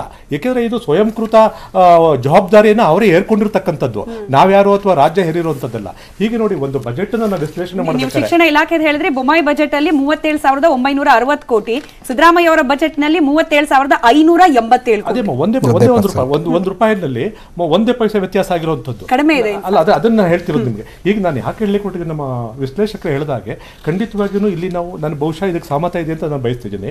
ಈಗ ಒಂದು ಬಜೆಟ್ನ ವಿಶ್ಲೇಷಣೆ ಮಾಡಬೇಕು ಅನ್ನೋಗಿದ್ರೆ ಒಂದು ಆರ್ಥಿಕ ಶಿಸ್ತನ್ನು ನಾನು ನೋಡಬೇಕು, ಹೇಗಿದೆ ಈ ರಾಜ್ಯದ ಆರ್ಥಿಕ ಶಿಸ್ತು. ಎರಡನೇ ನಾನು ನೋಡಬೇಕಾಗಿರ್ತಕ್ಕಂಥದ್ದು, ನನ್ನ ರಾಜ್ಯದ ಅಭಿವೃದ್ಧಿಗೆ ಪೂರಕವಾಗಿದೆಯಾ ಇಲ್ವಾ ಅಂತಕ್ಕಂಥದ್ದನ್ನು. ಇದನ್ನು ನೋಡಿ ನಾನು ಮೊದಲು ಏನು ಮಾಡ್ತೀನಿ, 1 ರೂಪಾಯಿ ನನಗೆ ಆದಾಯ ಬಂತು ಅಂತಂದ್ರೆ 19 ಪೈಸೆ ನಂಗೆ ಸಾಲಕ್ಕೆ ಹೋಗ್ತಾ ಇದೆ. ನನಗೆ ಆದಾಯ ಎಲ್ಲಿಂದ ಬರ್ತಿದೆ, 26 ಪೈಸೆ ನನಗೆ ಸಾಲದಿಂದ ಬರ್ತಾ ಇದೆ. ಅಲ್ಲಿಗೆ 45 ಪೈಸೆ ನನಗೆ ಇಲ್ಲೇ ಹೋಗ್ತಾ ಇದೆ 1 ರೂಪಾಯಲ್ಲಿ. ಇದು ನೋಡ್ಬೇಕಾದ್ರೆ ಇದು ಅತಿ ಮುಖ್ಯ. ಆರ್ಥಿಕ ಶಿಸ್ತನ್ನು ಕಾಪಾಡಿದ್ರ ಸಿದ್ದರಾಮಯ್ಯನವರು 14 ಬಜೆಟ್ ಮಂಡನೆ ಮಾಡಿದಂತ ಹೆಗ್ಗಳಿಕೆ ಇರ್ತಕ್ಕಂಥ ಮಾನ್ಯ ಮುಖ್ಯಮಂತ್ರಿಗಳು ಆರ್ಥಿಕ ಶಿಸ್ತನ್ನು ಕಾಪಾಡಿದಾರ? ಇದು ಅವ್ರ ಅಂಕಿಅಂಶಗಳೇ ಹೇಳ್ತಾ ಇದೆ ಇಲ್ಲ ಅಂತಕ್ಕಂಥದ್ದು ಒಂದಾಯಿತು. ಮತ್ತೆ ಇನ್ನೊಂದಕ್ಕೆ ಬರಬೇಕು. ಏನಕ್ಕೆ ಈಗೇನಾಗಿದೆ, ನಮಗೆ ಈಗ ನಮ್ಮ ಈ ಒಂದು ಬಜೆಟ್ ನನ್ನ ರಾಜ್ಯವನ್ನು ಮುಂದಕ್ಕೆ ಕೊಂಡೊಯ್ಯುತ್ತಾ ಇಲ್ವಾ? ಇಲ್ಲಿ ನಾನು ನೋಡ್ಬೇಕಾಗಿರ್ತಕ್ಕಂಥದ್ದೇನು, ರೆವೆನ್ಯೂ ಎಕ್ಸ್ಪೆಂಡಿಚರ್ಸ್ ಎಷ್ಟು, ಕ್ಯಾಪಿಟಲ್ ಎಕ್ಸ್ಪೆಂಡಿಚರ್ಸ್ ಎಷ್ಟು ಅಂತ. ರೆವೆನ್ಯೂ ಎಕ್ಸ್ಪೆಂಡಿಚರ್ಸ್ ಬಂದು 2.5 ಲಕ್ಷ ಕೋಟಿಗಳು. ಇವತ್ತು ಕ್ಯಾಪಿಟಲ್ ಎಕ್ಸ್ಪೆಂಡಿಚರ್ಸ್ ಬಂದು ಬಿಜೆಪಿ ಅವ್ರಿಗಿಂತ ಕಡಿಮೆ ಇದ್ದೀರಿ, ಹಿಂದೆ ಇದ್ದೀರಿ. ಅಥವಾ ಓಕೆ ಸಮ ಅಂತಾನೆ ಇಟ್ಕೊಳ್ಳೋಣ. ಮತ್ತೆ ಯಾವ ರೀತಿ ನೀವು ರಾಜ್ಯವನ್ನು ಕೊಂಡೊಯ್ತೀರಿ? ಈಗಾಗಲೇ ನನ್ನ ಬಿಜೆಪಿಯ ನನ್ನ MLC ಅವರು ಹೇಳಿದಾಗೆ 100ಕ್ಕೆ 100 ಪಾಲು ಈಗೇನಾಗಿದೆ, ಕಾಂಗ್ರೆಸ್ನವ್ರಿಗೆ ಒಂದು ಅನಿವಾರ್ಯತೆ ಇದೆ. ಇವ್ರ ಪರವಾಗಿ ಬೆಂಬಲವನ್ನು ಕೊಡ್ತಕ್ಕಂಥ ಜನಗಳ ದಿಕ್ಕಿಗೆ ಸಿಕ್ಸರ್ ಅನ್ನು ಹೊಡೆಯುವಂತ ಅನಿವಾರ್ಯತೆ ಅವ್ರಿಗೆ ಬಂದ್ಬಿಟ್ಟಿದೆ. ಅವ್ರಿಗೆ ಇದಕ್ಕೆ ನಾವು ಹೊಣೆ ಅಲ್ಲ. ಅದು ಆ ಸಿಕ್ಸರ್ ಹೊಡೆಯೋ ಟೈಮಲ್ಲಿ ರಾಜ್ಯನೇ ಬಲಿ ಕೊಡ್ತಾರೋ, ಔಟ್ ಆಗಿ ರಾಜ್ಯನೇ ಬಲಿ ಕೊಟ್ಟರು ಕೊಡ್ಬೋದು. ಆ ಥರದ ಅಪಾಯ ಇದೆ. ಯಾಕೆ ಹೇಳ್ತಿದ್ದೀನಿ ಅಂದ್ರಪ್ಪ, ನನ್ನ ಸಾಲ ಇವತ್ತೊಂದು ದಿವಸ ನಾವೇ ಹಾಕೊಂಡಿರ್ತಕ್ಕಂಥ ಫಿಸ್ಕಲ್ ಡಿಸಿಪ್ಲಿನ್ ಮ್ಯಾನೇಜ್ಮೆಂಟ್ ಅಲ್ಲಿ 24.2% ಇವಾಗ ಆಲ್ರೆಡಿ ನಾವು ರೀಚ್ ಆಗ್ಬಿಟ್ಟಿದೀವಿ. ಕೇವಲ ಪಾಯಿಂಟ್ ಸಮಥಿಂಗ್ ಅಷ್ಟೇ ಇದ್ದೀವಿ. ಅಪಾಯದ ಹಂಚಿನ ಹೌದು ಗಡಿಯಲ್ಲಿ ನಿಂತ್ಕೊಂಡು ಕೂರ್ತಿದ್ದೀವಿ. ಇಂತಹ ಸಂದರ್ಭದಲ್ಲಿ 14 ಬಜೆಟ್ ಮಣ್ಣೆ ಮಾಡತಕ್ಕಂಥ ಅಷ್ಟು ಅಗಾಧವಾದ ಅನುಭವ ಇರತಕ್ಕಂಥ ಮಾನ್ಯ ಮುಖ್ಯಮಂತ್ರಿಗಳು ನನ್ನ ರಾಜ್ಯವನ್ನು ಎಲ್ಲಿಗೆ ತರಬೇಕಾಗಿತ್ತು? ಒಂದು ಶಿಸ್ತಿನ, ಆರ್ಥಿಕ ಶಿಸ್ತಿನ ಒಂದು ಹಳಿಗೆ ತರಬೇಕಾಗಿತ್ತು. ಇವ್ರು ಏನಾದ್ರು ಹಿಂದಿನ ಸರ್ಕಾರ ಮಾಡಿರಲಿಲ್ಲ. ಹಿಂದಿನ ಸರ್ಕಾರ ಮಾಡಿರೋದೇ ನೀವು ಮಾಡಿದಿರಲ್ಲ. ನಿಮ್ಮ ಹೊಂದಾಣಿಕೆ ಒಂದೇ ಒಂದು ಮಾಡಿರ್ತಕ್ಕಂಥದ್ದು ಏನು, ಇವ್ರಿಗೆ ಏನು 57,000 ಕೋಟಿ 60,000 ಕೋಟಿ ಬೇಕಾಗಿತ್ತು. ಅದಕ್ಕೋಸ್ಕರ ಬಿಜೆಪಿಯ ಕೆಲವು ಬಜೆಟ್ ಏನಿತ್ತು ಆ ಬಜೆಟ್ನ ಕೆಲವೊಂದು ಕಾರ್ಯಕ್ರಮಗಳ ಕೈಬಿಟ್ಟು ಮಾಡಿದಿರಿ. ಈಗ ಇನ್ನು ಉಳಿಕೆ ಹಣವನ್ನು ಎಲ್ಲಿಂದ ತರ್ತಿದ್ರಿ? ಯಾರು ಇಲ್ಲಿವರೆಗೂ ನಿಮಗೆ ತೆರಿಗೆ ಕೊಟ್ಟರೋ ಅವ್ರ ತರ ಮೇಲೆ ಇನ್ನೊಂದಷ್ಟು ತೆರಿಗೆ ಹಾಕಿದ್ರಿ. 21,500 ಅಥವಾ 25,000 ಈ ಅಧಿಕ ತೆರಿಗೆ ಇವತ್ತು ರಾಜ್ಯದ ತಲೆ ಮೇಲೆ ಹಾಕ್ತಿದ್ರಿ. ಇದು ಎಷ್ಟು ಮಟ್ಟಿಗೆ ಸರಿ? ಇದು ಇವೆಲ್ಲ ವಿಷಯಗಳು ಸಹ ನಾವು ಮಾನ್ಯ 14 ಬಜೆಟ್ ಅನ್ನು ಕೊಟ್ಟಂತ ಮಾನ್ಯ ಮುಖ್ಯಮಂತ್ರಿಗಳ ಬಜೆಟ್ ಇದು. ಅದನ್ನ ನಾವು ಈ ರೀತಿ ಅಂಕಿಅಂಶಗಳ ಆಧಾರದಲ್ಲಿ ನಾವು ನೋಡ್ಬೇಕಾಗತ್ತೆ. ಯಾವುದೇ ಕಾರಣಕ್ಕೂ ನನ್ನ ರಾಜ್ಯದ ಅಭಿವೃದ್ಧಿಗೆ ಪೂರಕವಾದ ಬಜೆಟ್ ಅಲ್ಲ ಇದು. ಒಂದ್ ಕಡೆ ಆಯ್ತಮ್ಮ, 5 ಗ್ಯಾರಂಟಿಗೆ ನೀವು 24.2% ನೀವು ತಂದಿಟ್ರಲ್ಲ. ನೀವು ಈಗ ನೀವು ಕೊಟ್ಟಿರ್ತಕ್ಕಂಥ ಭರವಸೆಗಳನ್ನ ಕೊಟ್ಟ ಮೇಲೆ ಎಲ್ಲಿಗೆ ಹೋಗುತ್ತೆ ನನ್ನ ರಾಜ್ಯದ ಆರ್ಥಿಕ ಶಿಸ್ತು? ಅಮ್ಮ, ಭರವಸೆಗಳು ಯಾವ್ಯಾವುದು? ನೀವೇನು ಹೇಳಿದ್ರಿ? ಶ್ರೀಶಕ್ತಿ ಸಂಘಟನೆಗಳಿಗೆ ಸಾಲ ಮನ್ನಾ ಮಾಡ್ತೀವಿ ಅಂತ ಹೇಳಿದ್ರಿ, ಅಂಗನವಾಡಿಯವ್ರು ಕೊಡ್ತೀವಿ ಅಂತ ಹೇಳಿದ್ರಿ, ಪೊಲೀಸ್ನವ್ರಿಗೆ 5,000 ಕೊಡ್ತೀನಿ ಅಂತ ಹೇಳಿದ್ರಿ. ಇನ್ನೂ 67 ಭರವಸೆಗಳಿವೆ. ಅವನ್ನೆಲ್ಲ ಕೊಟ್ಟು ನನ್ನ ರಾಜ್ಯದ ಆರ್ಥಿಕ ಸ್ಥಿತಿ ಏನಾಗುತ್ತೆ? ಒಂದ್ ಕಡೆ ಆಯ್ತಮ್ಮ. ಈಗ ನನಗೆ ರಾಜ್ಯದಲ್ಲಿ ಅತಿ ಮುಖ್ಯವಾಗಿರ್ತಕ್ಕಂಥದ್ದು 6 ಜ್ವಲಂತ ಸಮಸ್ಯೆಗಳಿವೆ. ಎತ್ತಿನ ಹೊಳೆ ಸಮಸ್ಯೆ ಇದೆ. ಇವಾಗ ಏನು ಕೊಡ್ತೀವಿ ಅಂತ ಹೇಳಿದ್ರೆ, ಅಮ್ಮ ಎತ್ತಿನ ಹೊಳೆಗೆ ಯಾವತ್ತು ಆ ಸರ್ಕಾರ, ಕಾಂಗ್ರೆಸ್ ಸರ್ಕಾರ ಪ್ರಾರಂಭ ಮಾಡ್ತೋ ಇಲ್ಲಿನವರೆಗೂ ಹಣದ ಹೊಳೆ ಹರಿತಿದೆಯೋ ಹೊರತು ಒಂದೇ ಒಂದು ಹನಿ ನೀರು ಇಲ್ಲಿವರೆಗೂ ಬರಲಿಲ್ಲ. ಏನಾಯ್ತು ಅಲ್ಲಿಗೆ? ರಾಜ್ಯಕ್ಕೆ ಹೊರೆಯಾಗಿರ್ತಕ್ಕಂಥ ಅತಿ ಭಾರದ ಯೋಜನೆ ಅದು. ಆಯ್ತು, ಈಗಲಾರು ಬರುತ್ತಾ ನೋಡೋಣ. ಮತ್ತೆ ಭದ್ರಾ ಮೇಲ್ದಂಡೆ ಮಧ್ಯ ಕರ್ನಾಟಕದಲ್ಲಿ ನೀರನ್ನು ಉಣಿಸ್ತಕ್ಕಂಥ ಯೋಜನೆ, ಅದಕ್ಕೆ ಏನ್ ಮಾಡ್ತಾ ಇದ್ರಿ? ಮಹದಾಯಿ ಬಗ್ಗೆ ಏನ್ ಮಾಡ್ತಿದ್ರಿ? ಬಟ್ ಅದನ್ನ ರಾಷ್ಟ್ರೀಯ ಯೋಜನೆ ಅಂತ ಕನ್ಸಿಡರ್ ಮಾಡಬೇಕಿತ್ತು, ಮಾಡಲಿಲ್ಲ ಅನ್ನೋದಷ್ಟೇ ಬಜೆಟ್ ನಲ್ಲಿ ಇದೆ. ನಮ್ಮ ಇಂದಿನ ಸರ್ಕಾರ ಕೃಷ್ಣಾ ಮೇಲ್ದಂಡೆ, ಭದ್ರಾ ಮೇಲ್ದಂಡೆ ಮತ್ತೆ ಎತ್ತಿನ ಹೊಳೆಯನ್ನ ನೀವು ರಾಷ್ಟ್ರೀಯ ಯೋಜನೆ ಘೋಷಣೆ ಮಾಡಿ ಅಂತ ಮನವಿ ಸಲ್ಲಿಸಿದ್ದಾರೆ. ಕೇಂದ್ರ ಸರ್ಕಾರ ಇಲ್ಲಿವರೆಗೂ ಯಾವುದನ್ನು ಪರಿಗಣನೆ ಮಾಡಿಲ್ಲ. ಮಾಡಿಲ್ದೇ ಇರೋ ಸಂದರ್ಭದಲ್ಲಿ ನಾನೇನ್ ಮಾಡಬೇಕು? ಇವತ್ತು ಈ 6 ಯೋಜನೆಗಳನ್ನ ನಾನು ಮಾಡದೆ ಹೋದ್ರೆ ನನ್ನ ರಾಜ್ಯ ಶಾಶ್ವತವಾಗಿ ಕುಡಿಯುವ ನೀರಿಗೆ ಮತ್ತೆ ವ್ಯವಸಾಯಕ್ಕೆ ಮತ್ತೆ ಕೈಗಾರಿಕೆಗೆ ತತ್ವಾರವನ್ನು ಅನುಭವಿಸುತ್ತೆ.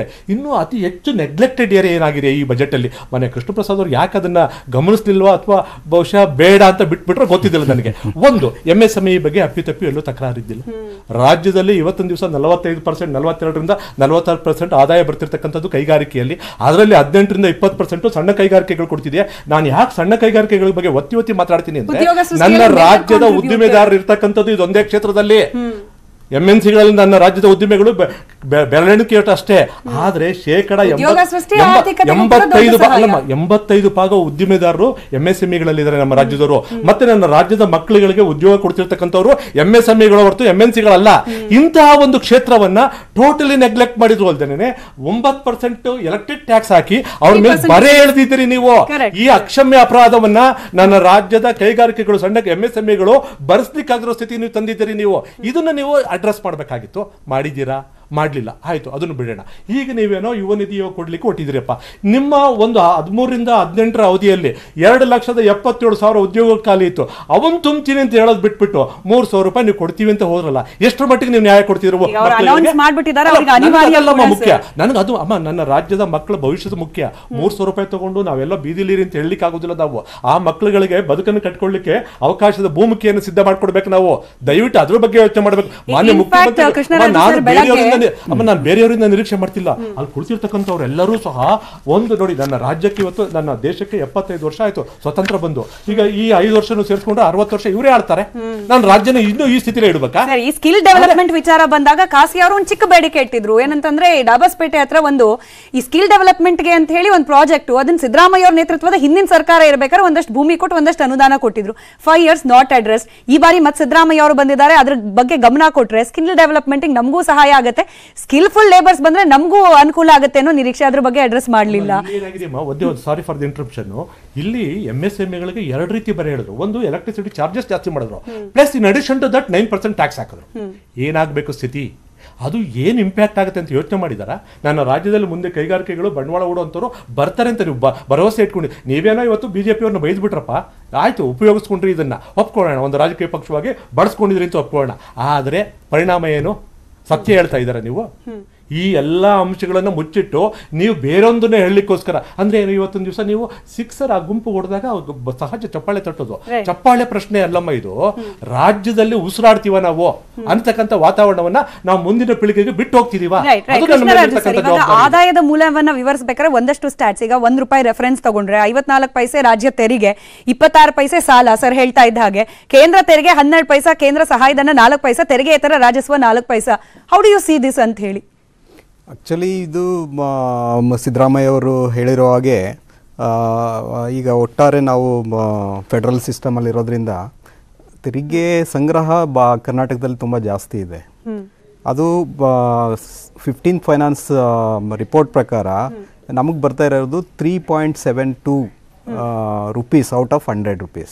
ಆದರೆ ನೀವು ಉತ್ತರ ಪ್ರದೇಶ ತಗೊಂಡ್ರೆ 17 rupees ಹೋಗ್ತಾ ಇದೆ. ಬಿಹಾರಕ್ಕೆ, ಬಿಮಾರು ಸ್ಟೇಟ್ಸ್ ಅಂತ ನಾವು ಹೇಳ್ತೀವಿ, ಬಿಹಾರಕ್ಕೆ 10 ರೂಪಾಯಿ ಹೋಗ್ತಾ ಇದೆ. ತಮಿಳುನಾಡಿಗೆ 8 rupees ಹೋಗ್ತಾ ಇದೆ. ಮತ್ತೆ ಮಹಾರಾಷ್ಟ್ರಕ್ಕೆ 10 rupees ಹೋಗ್ತಾ ಇದೆ. ಈ ರೀತಿಯಾಗಿ ಹೆಚ್ಚು ಕಲೆಕ್ಟ್ ಮಾಡಿದ್ರೂ ಕೂಡ GSTನ ನಮಗೆ ವಾಪಸ್ಸು ಕಾಂಪನ್ಸೇಷನ್ ರೂಪದಲ್ಲಿ ಬರ್ತಾ ಇಲ್ಲ. ಅದೊಂದು ಸಮಸ್ಯೆ. ಅಂದರೆ ಜಾಸ್ತಿ ಕಲೆಕ್ಟ್ ಆಗ್ತಾ ಇದೆ ತೆರಿಗೆ. ನಾವು ನಮ್ಮ ತೆರಿಗೆನ ನಾವೇ ಉಪಯೋಗಿಸ್ಕೊಳ್ಳೋಗಿದ್ದರೆ ನಾವು ಸಾಕಷ್ಟು ಸಂಪನ್ಮೂಲಗಳು ಇರ್ತಿತ್ತು. ಈಗ ಸಂಪನ್ಮೂಲಗಳು ಕಡಿತ ಆಗಿದೆ, ಬಟ್ ಕಾಂಪನ್ಸೇಷನ್ ಅಂತ ಏನು ಕೊಡ್ತಾ ಇದ್ದಾರೆ ಅದು ತುಂಬ ಕಡಿಮೆ. ಅದರಿಂದ ಇವ್ರು ಏನು ಮಾಡಿದ್ದಾರೆ, ಹೊಸ ತೆರಿಗೆ ಮೂಲಗಳನ್ನು ನೋಡಿದ್ದಾರೆ. ಒಂದು ಎಕ್ಸೈಸ್ ಡ್ಯೂಟಿ ಆಗಿರ್ಬೋದು, ಮತ್ತು ಸ್ಟ್ಯಾಂಪ್ ಡ್ಯೂಟಿ ಹೆಚ್ಚು ಮಾಡಿರುವಂಥದ್ದು, ಟ್ರಾನ್ಸ್ಪೋರ್ಟ್ ರಿಜಿಸ್ಟ್ರೇಷನಿಂದ ಜಾಸ್ತಿ ಬರುವಂಥದ್ದು, ಮತ್ತು ಬೇರೆ ಬೇರೆ ಈ ಒಂದು ಡಿಪಾರ್ಟ್ಮೆಂಟ್ ಆಫ್ ಮೈನ್ಸ್ ಆ್ಯಂಡ್ ಜಿಯಾಲಜಿಯಿಂದ ಅಲ್ಲಿ ಮೈನ್ಸ್ಗಳನ್ನ ಲೀಸ್ ಮೇಲೆ ಕೊಟ್ಟಾಗ ರಾಯಲ್ಟಿ ಎಷ್ಟು ಬರ್ತದೆ ಅದ್ರ ಬಗ್ಗೆ ಒಂದು ಇದು ಮಾಡ್ತಾ ಇದ್ದಾರೆ. ಸೊ ಈ ರೀತಿ ಹಲವಾರು ಸ್ಟೇಟ್ ಕಂಟ್ರೋಲ್ ಇರುವಂತಹ ಮೂಲಗಳಿಂದ ಸಂಗ್ರಹ ಮಾಡಲಿಕ್ಕೆ ಹೊರಟಿದ್ದಾರೆ. ದೇವರಾಜ್ ಸರ್ ಹೇಳ್ದಂಗೆ ಒಬ್ರಿಗೆ ಯಾರಿಗೂ ಒಳ್ಳೇದು ಮಾಡಬೇಕು ಅಂತ ಇನ್ನೊಬ್ಬರಿಗೆ ಡಬಲ್ ಹೊರೆ ಹೊರಸ್ದಂಗೆ ಆಗ್ಲಿಲ್ವಾ ಇದು ಅಂತ? ಈಗ ಇದು ಬಜೆಟ್ ಅಂತಂದ್ರೆ ಒಂದು ಎಕಾನಮಿ ಅಂತಂದ್ರೆ ಬ್ಯಾಲೆನ್ಸ್ ಮಾಡೋದಷ್ಟೇ. ಒಂದ್ ಕಡೆ ಸಾಲ ಇರ್ತದೆ, ಇನ್ನೊಂದ್ ಕಡೆ ವೆಚ್ಚ ಇರ್ತದೆ, ಇನ್ನೊಂದ್ ಕಡೆ ರೆವಿನ್ಯೂ ಇರ್ತದೆ, ಇನ್ನೊಂದ್ ಕಡೆ ಎಕ್ಸ್ಪೆಂಡಿಚರ್ ಇರ್ತದೆ. ಇದನ್ನ ಬ್ಯಾಲೆನ್ಸ್ ಮಾಡೋದೆ ಈ ಒಂದು ಸಪ್ಲೈ ಸೈಡ್ ಅಂತ ಹೇಳ್ತೀವಿ, ಇನ್ನೊಂದು ಡಿಮಾಂಡ್ ಸೈಡ್ ಅಂತ ಹೇಳ್ತೀವಿ, ಇನ್ನೊಂದು ಪ್ರೊಡಕ್ಷನ್ ಸೈಡ್ ಅಂತ ಹೇಳ್ತೀವಿ, ಇನ್ನೊಂದು ಕನ್ಸಂಪ್ಷನ್ ಸೈಡ್ ಅಂತ ಹೇಳ್ತೀವಿ. ನಾವು ಎರಡನ್ನೂ ಬ್ಯಾಲೆನ್ಸ್ ಮಾಡಬೇಕು. ಎಕಾನಮಿ ಅಂದ್ರೇನೆ ಅದು. ನಾವು ಆದ್ರಿಂದ ಎಲ್ಲಕ್ಕೂ 100% ಕೊಡೋಕ್ಕಾಗೋದಿಲ್ಲ. ಈಗ ಅವ್ರದ್ದು ಪಾಲಿಸಿ ಅಂತ ಇರ್ತದೆ. ಇವರ ಪಾಲಿಸಿ ಏನು ಅಂತಂದರೆ, when compare to BJP government, ಇವ್ರ ಪಾಲಿಸಿ ಏನಂತಂದರೆ ಇನ್ಕ್ಲೂಸಿವ್ ಡೆವಲಪ್ಮೆಂಟ್, ಎಲ್ಲರನ್ನೂ ಒಳಗೊಂಡ ಅಭಿವೃದ್ಧಿ ಮಾಡಬೇಕು ಅಂತ ಇರೋದು. ಇವರು ಇಂಪಾರ್ಟೆನ್ಸ್ ಕೊಟ್ಟಿರೋದು ಕನ್ಸಂಪ್ಷನ್ ಸೈಡ್ಗೆ. ಅಂದರೆ ಜನರಿಗೆ ಜಾಸ್ತಿ ಹಣ ಹೋದಷ್ಟು ಜಾಸ್ತಿ ವಾಪಸ್ ಬರ್ತದೆ. ಕನ್ಸಂಪ್ಷನ್ ಎಕ್ಸ್ಪೆಂಡಿಚರ್ ಜಾಸ್ತಿ ಆದಂತೂ ಡಿಮ್ಯಾಂಡ್ ಜಾಸ್ತಿ ಆಗುತ್ತೆ, ಅದರಿಂದ ಪ್ರೊಡಕ್ಷನ್ ಆಗುತ್ತೆ ಅನ್ನೋ ಇವರ ಒಂದು ಲೆಕ್ಕಾಚಾರ. ಬೇರೆಯವ್ರ ಲೆಕ್ಕಾಚಾರ ಹೇಗಿರ್ತದೆ ಅಂತಂದ್ರೆ, ನಾವು ಇನ್ಫ್ರಾಸ್ಟ್ರಕ್ಚರ್ ಮೇಲೆ ಇನ್ವೆಸ್ಟ್ ಮಾಡೋದ್ರಿಂದ ಅಲ್ಲಿ ಎಂಪ್ಲಾಯ್ಮೆಂಟ್ ಆಪರ್ಚುನಿಟಿ ಕ್ರಿಯೇಟ್ ಆಗುತ್ತೆ ಅನ್ನೋದು ಲೆಕ್ಕಾಚಾರ. ಸೊ ಈ ರೀತಿಯಾಗಿ ಪ್ರತಿಯೊಬ್ಬರಿಗೂ ಒಂದೊಂದು ಏಮ್ ಅಥವಾ ಆಬ್ಜೆಕ್ಟಿವ್ ಅಂತ ಇರ್ತದೆ. ಈ ರೀತಿ ಮಾಡಿದ್ರೆ ಒಳ್ಳೆಯದು ಅಂತ ಇವರು ಏಮ್ ಮತ್ತೆ ಆಬ್ಜೆಕ್ಟಿವ್ ಅಂದ್ರೆ, ನಾವು ನ್ಯೂಸ್ 18 ನಲ್ಲಿ ಬಜೆಟ್ ಆದ ನಂತರದಲ್ಲಿ ಒಂದಷ್ಟು ಜನರ ಅಭಿಪ್ರಾಯ ಸಂಗ್ರಹಿಸಿದಾಗ ಅದರಲ್ಲೂ ಆರ್ಥಿಕ ಪ್ಲಸ್ ರಾಜಕೀಯ ತಜ್ಞರದು ಮುಂಬರ್ಲಿರುವ ಲೋಕಸಭಾ ಚುನಾವಣೆಯನ್ನ ದೃಷ್ಟಿಯಲ್ಲಿ ಇಟ್ಕೊಂಡು ಒಂದಷ್ಟು ಪ್ರಿಪರೇಷನ್ ಇದೆ ಈ ಬಜೆಟ್ ನಲ್ಲಿ. ಅದರಲ್ಲೂ ಸಿದ್ದರಾಮಯ್ಯ ಅವರ ಅಹಿಂದ ಮತ ಬ್ಯಾಂಕ್, ಅದರ ಓಲೈಕೆಯ ಒಂದಷ್ಟು ರಿಫ್ಲೆಕ್ಷನ್ ಕೂಡ ಕಾಣೋಕ್ ಸಿಗ್ತಾ ಇದೆ ಅಂತ ಹೇಳಿ. ಸೊ ಇದ್ರ ಬಗ್ಗೆ ಆರ್ಥಿಕ ತಜ್ಞರು ಹಾಗೆ ರಾಜಕೀಯ, ಈ ಇನ್ಫ್ಯಾಕ್ಟ್ ಮುಂದಿನ ಹಂತದಲ್ಲಿ ಕಾಂಗ್ರೆಸ್ನ ಪ್ರತಿನಿಧಿಗಳು ಕೂಡ ಜಾಯ್ನ್ ಆಗ್ತಿದ್ದಾರೆ. ಏನ್ ಹೇಳ್ತಾರೆ ಕೇಳೋಣ ಬ್ರೇಕ್ನ ನಂತರ. ನನ್ನ ಪ್ರಶ್ನೆಯಿಂದ ತಪ್ಪಿಸ್ಕೊಳ್ಳೋದು. Welcome back. ಚರ್ಚೆಯಲ್ಲಿ ನಮ್ಮ ಜೊತೆಯಲ್ಲಿ ಕಾಂಗ್ರೆಸ್ನ ರಾಜ್ಯಸಭಾ ಸದಸ್ಯರಾಗಿರುವ ಡಾಕ್ಟರ್ ಎಲ್ ಹನುಮಂತಯ್ಯ ಅವರು ಜಾಯ್ನ್ ಆಗಿದ್ದಾರೆ. ಸರ್ ನಮಸ್ಕಾರ, ಕಾರ್ಯಕ್ರಮಕ್ಕೆ ನಮಸ್ತೆ. ನಮಸ್ತೆ ಸರ್. ಇವತ್ತು ಬಜೆಟ್ಗೆ ಮುಂಚೆ, ಬಜೆಟ್ ನಂತರದಲ್ಲಿ ಹಾಗೆ ನೀವು ಈ ಡಿಬೇಟ್ ಅಲ್ಲಿ ಜಾಯ್ನ್ ಆಗಕ್ಕೆ ಮುಂಚೆ ಮಾತನಾಡೋ ಸಂದರ್ಭದಲ್ಲಿ ಆರ್ಥಿಕ ತಜ್ಞರು ಡಾಕ್ಟರ್ ಮುರಳೀಧರ್ ಅವರು ಹೇಳ್ತಾ ಇದ್ರು, ಹಾಗೆ ನಿಮ್ಮ ಬಿಜೆಪಿಯ counter part Keshav Prasad sir ಕೂಡ ಹೇಳ್ತಾ ಇದ್ರು, ನಿಮ್ ಕೈಯಲ್ಲಿ ರಾಜ್ಯದ ಅಧಿಕಾರವನ್ನು ಕೊಡೋಕ್ ಮುಂಚೆ ರೆವೆನ್ಯೂ ಸರ್ಪ್ಲಸ್ ಸ್ಟೇಟ್ ಆಗಿ, ಹಾಗೆ ಎಲ್ಲೆಲ್ಲಿ ತೆರಿಗೆಗಳು ಬರಬೇಕು ಅಲ್ಲೆಲ್ಲ ನಿರೀಕ್ಷೆಗಿಂತ ಹೆಚ್ಚಿನ ಆದಾಯ ಬರೋ ರೀತಿಯಲ್ಲಿ ನಿಮಗೆ ವಹಿಸ್ಕೊಟ್ಟಿದ್ರು. ಸೊ ಈ ಬಾರಿಯ ಬಜೆಟ್ ನಲ್ಲಿ ಜಾಸ್ತಿ ಏನು ರಿಸ್ಕ್ ಏನ್ ನಿಮಗೆ ಇರಲಿಲ್ಲ ಅಂತ. ಸೊ ಈಗ ಏನೇ ಮಾಡಿದ್ರು ಕೂಡ ಕಾಂಟ್ರಿಬ್ಯೂಷನ್ ಬಿಜೆಪಿ ಕಡೆಯಿಂದನೂ ನಿಮಗೆ ಸಿಕ್ಕಿದೆ ಅಂತ ಹೇಳಿ ಒಪ್ತೀರಾ ಇದನ್ನ? ಈ ಬಜೆಟ್ ಮಾಡೋದಕ್ಕೆ ಮುಂಚೆ ಅಲ್ಲ, ಸಿದ್ದರಾಮಯ್ಯನವರು 13 ಬಜೆಟ್ ಮಂಡನೆ ಮಾಡಿರೋದು. ಎಲ್ಲ ಕಾಲದಲ್ಲಿ ಎಲ್ಲ ಸರ್ಕಾರಗಳು ಮುಂದಿನ ಸರ್ಕಾರಗಳಿಗೆ ಒಳ್ಳೆ ಬಜೆಟನ್ನೇ ಕೊಟ್ಟಿವೆ, ಹಣವನ್ನು ಹಣಕಾಸನ್ನು ಕೊಟ್ಟಿವೆ. ಯಾವ ಕೆಲವು ಸರ್ಕಾರಗಳು ಮುಂದೆ ಬರುವ ಸರ್ಕಾರಗಳಿಗೆ ನೆಗೆಟಿವ್ ಬಜೆಟನ್ನು ಕೊಟ್ಟದ್ದು, ಅಂದರೆ ಖಜಾನೆ ಖಾಲಿ ಮಾಡಿ ಕೊಟ್ಟದ್ದು. ವೀರೇಂದ್ರ ಪಾಟೀಲರ ಕಾಲದಲ್ಲಿ ಒಂದು ಸಾರಿ ಹಾಗಾಗಿತ್ತು. ರಾಜಶೇಖರ ಮೂರ್ತಿಯವರು ಹಣಕಾಸಿನ ಮಂತ್ರಿ ಆಗಿ ಮತ್ತೆ ಎಲ್ಲವನ್ನು ತುಂಬಿಸುವ ಕೆಲಸವನ್ನು ಭಾಳ ಸಮರ್ಥವಾಗಿ ಮಾಡಿದ್ರು. ಅದು ನಮ್ಮ ನೆನಪಿನಲ್ಲಿ ಇರಬೇಕು. ಈಗ ಬಿ ಜೆ ಪಿಯವರೇನು ಕ್ಲೈಮ್ ಮಾಡೋ ಹಾಗಿಲ್ಲ. ಯಾಕೆ ಅಂದರೆ ಅದ್ರ ಹಿಂದಿನ ಸರ್ಕಾರ ಅತ್ಯಂತ ಸಮರ್ಥವಾದ ಬಜೆಟ್ ಹಣಕಾಸಿನ ವ್ಯವಸ್ಥೆಯನ್ನು ರಾಜ್ಯಕ್ಕೆ ಬಿಟ್ಟೋಗಿತ್ತು.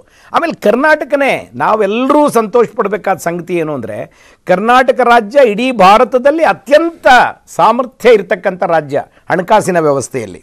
ಹಾಗೆ ಇರುವಾಗ ಯಾವ ಸರ್ಕಾರವೂ ಇನ್ನೊಂದು ಸರ್ಕಾರಕ್ಕೆ ಬಹಳ ಕಷ್ಟಪಟ್ಟು ಏನು ಹಣವನ್ನು ಕೊಡಬೇಕಾಗಿಲ್ಲ, ಬಿಟ್ಟು ಹೋಗ್ಬೇಕಾಗಿಲ್ಲ.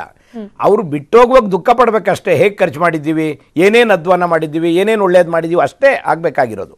ಆದ್ದರಿಂದ ಈ ಬಜೆಟ್ನಲ್ಲಿ ಸಿದ್ದರಾಮಯ್ಯನವರು ಕೊಟ್ಟಿರುವ ಕಾಣಿಕೆಗಳು ಅಥವಾ ನೀವು ಫ್ರೀಬೀಸ್ ಅಂತ ಕರೀರಿ, ಏನು ಬೇಕಾದ ಕರೀರಿ, ಅದೆಲ್ಲವನ್ನು ನಿಭಾಯಿಸಿ ಕರ್ನಾಟಕದ ಅಭಿವೃದ್ಧಿಗೆ ಕೊರತೆ ಬರುವ ರೀತಿಯಲ್ಲಿ ನಿಭಾಯಿಸೋದಿದೆಯಲ್ಲ, ಅದು ಬಜೆಟ್ಟಿನ ಬಹಳ ಮುಖ್ಯವಾದ ಕೆಲಸ.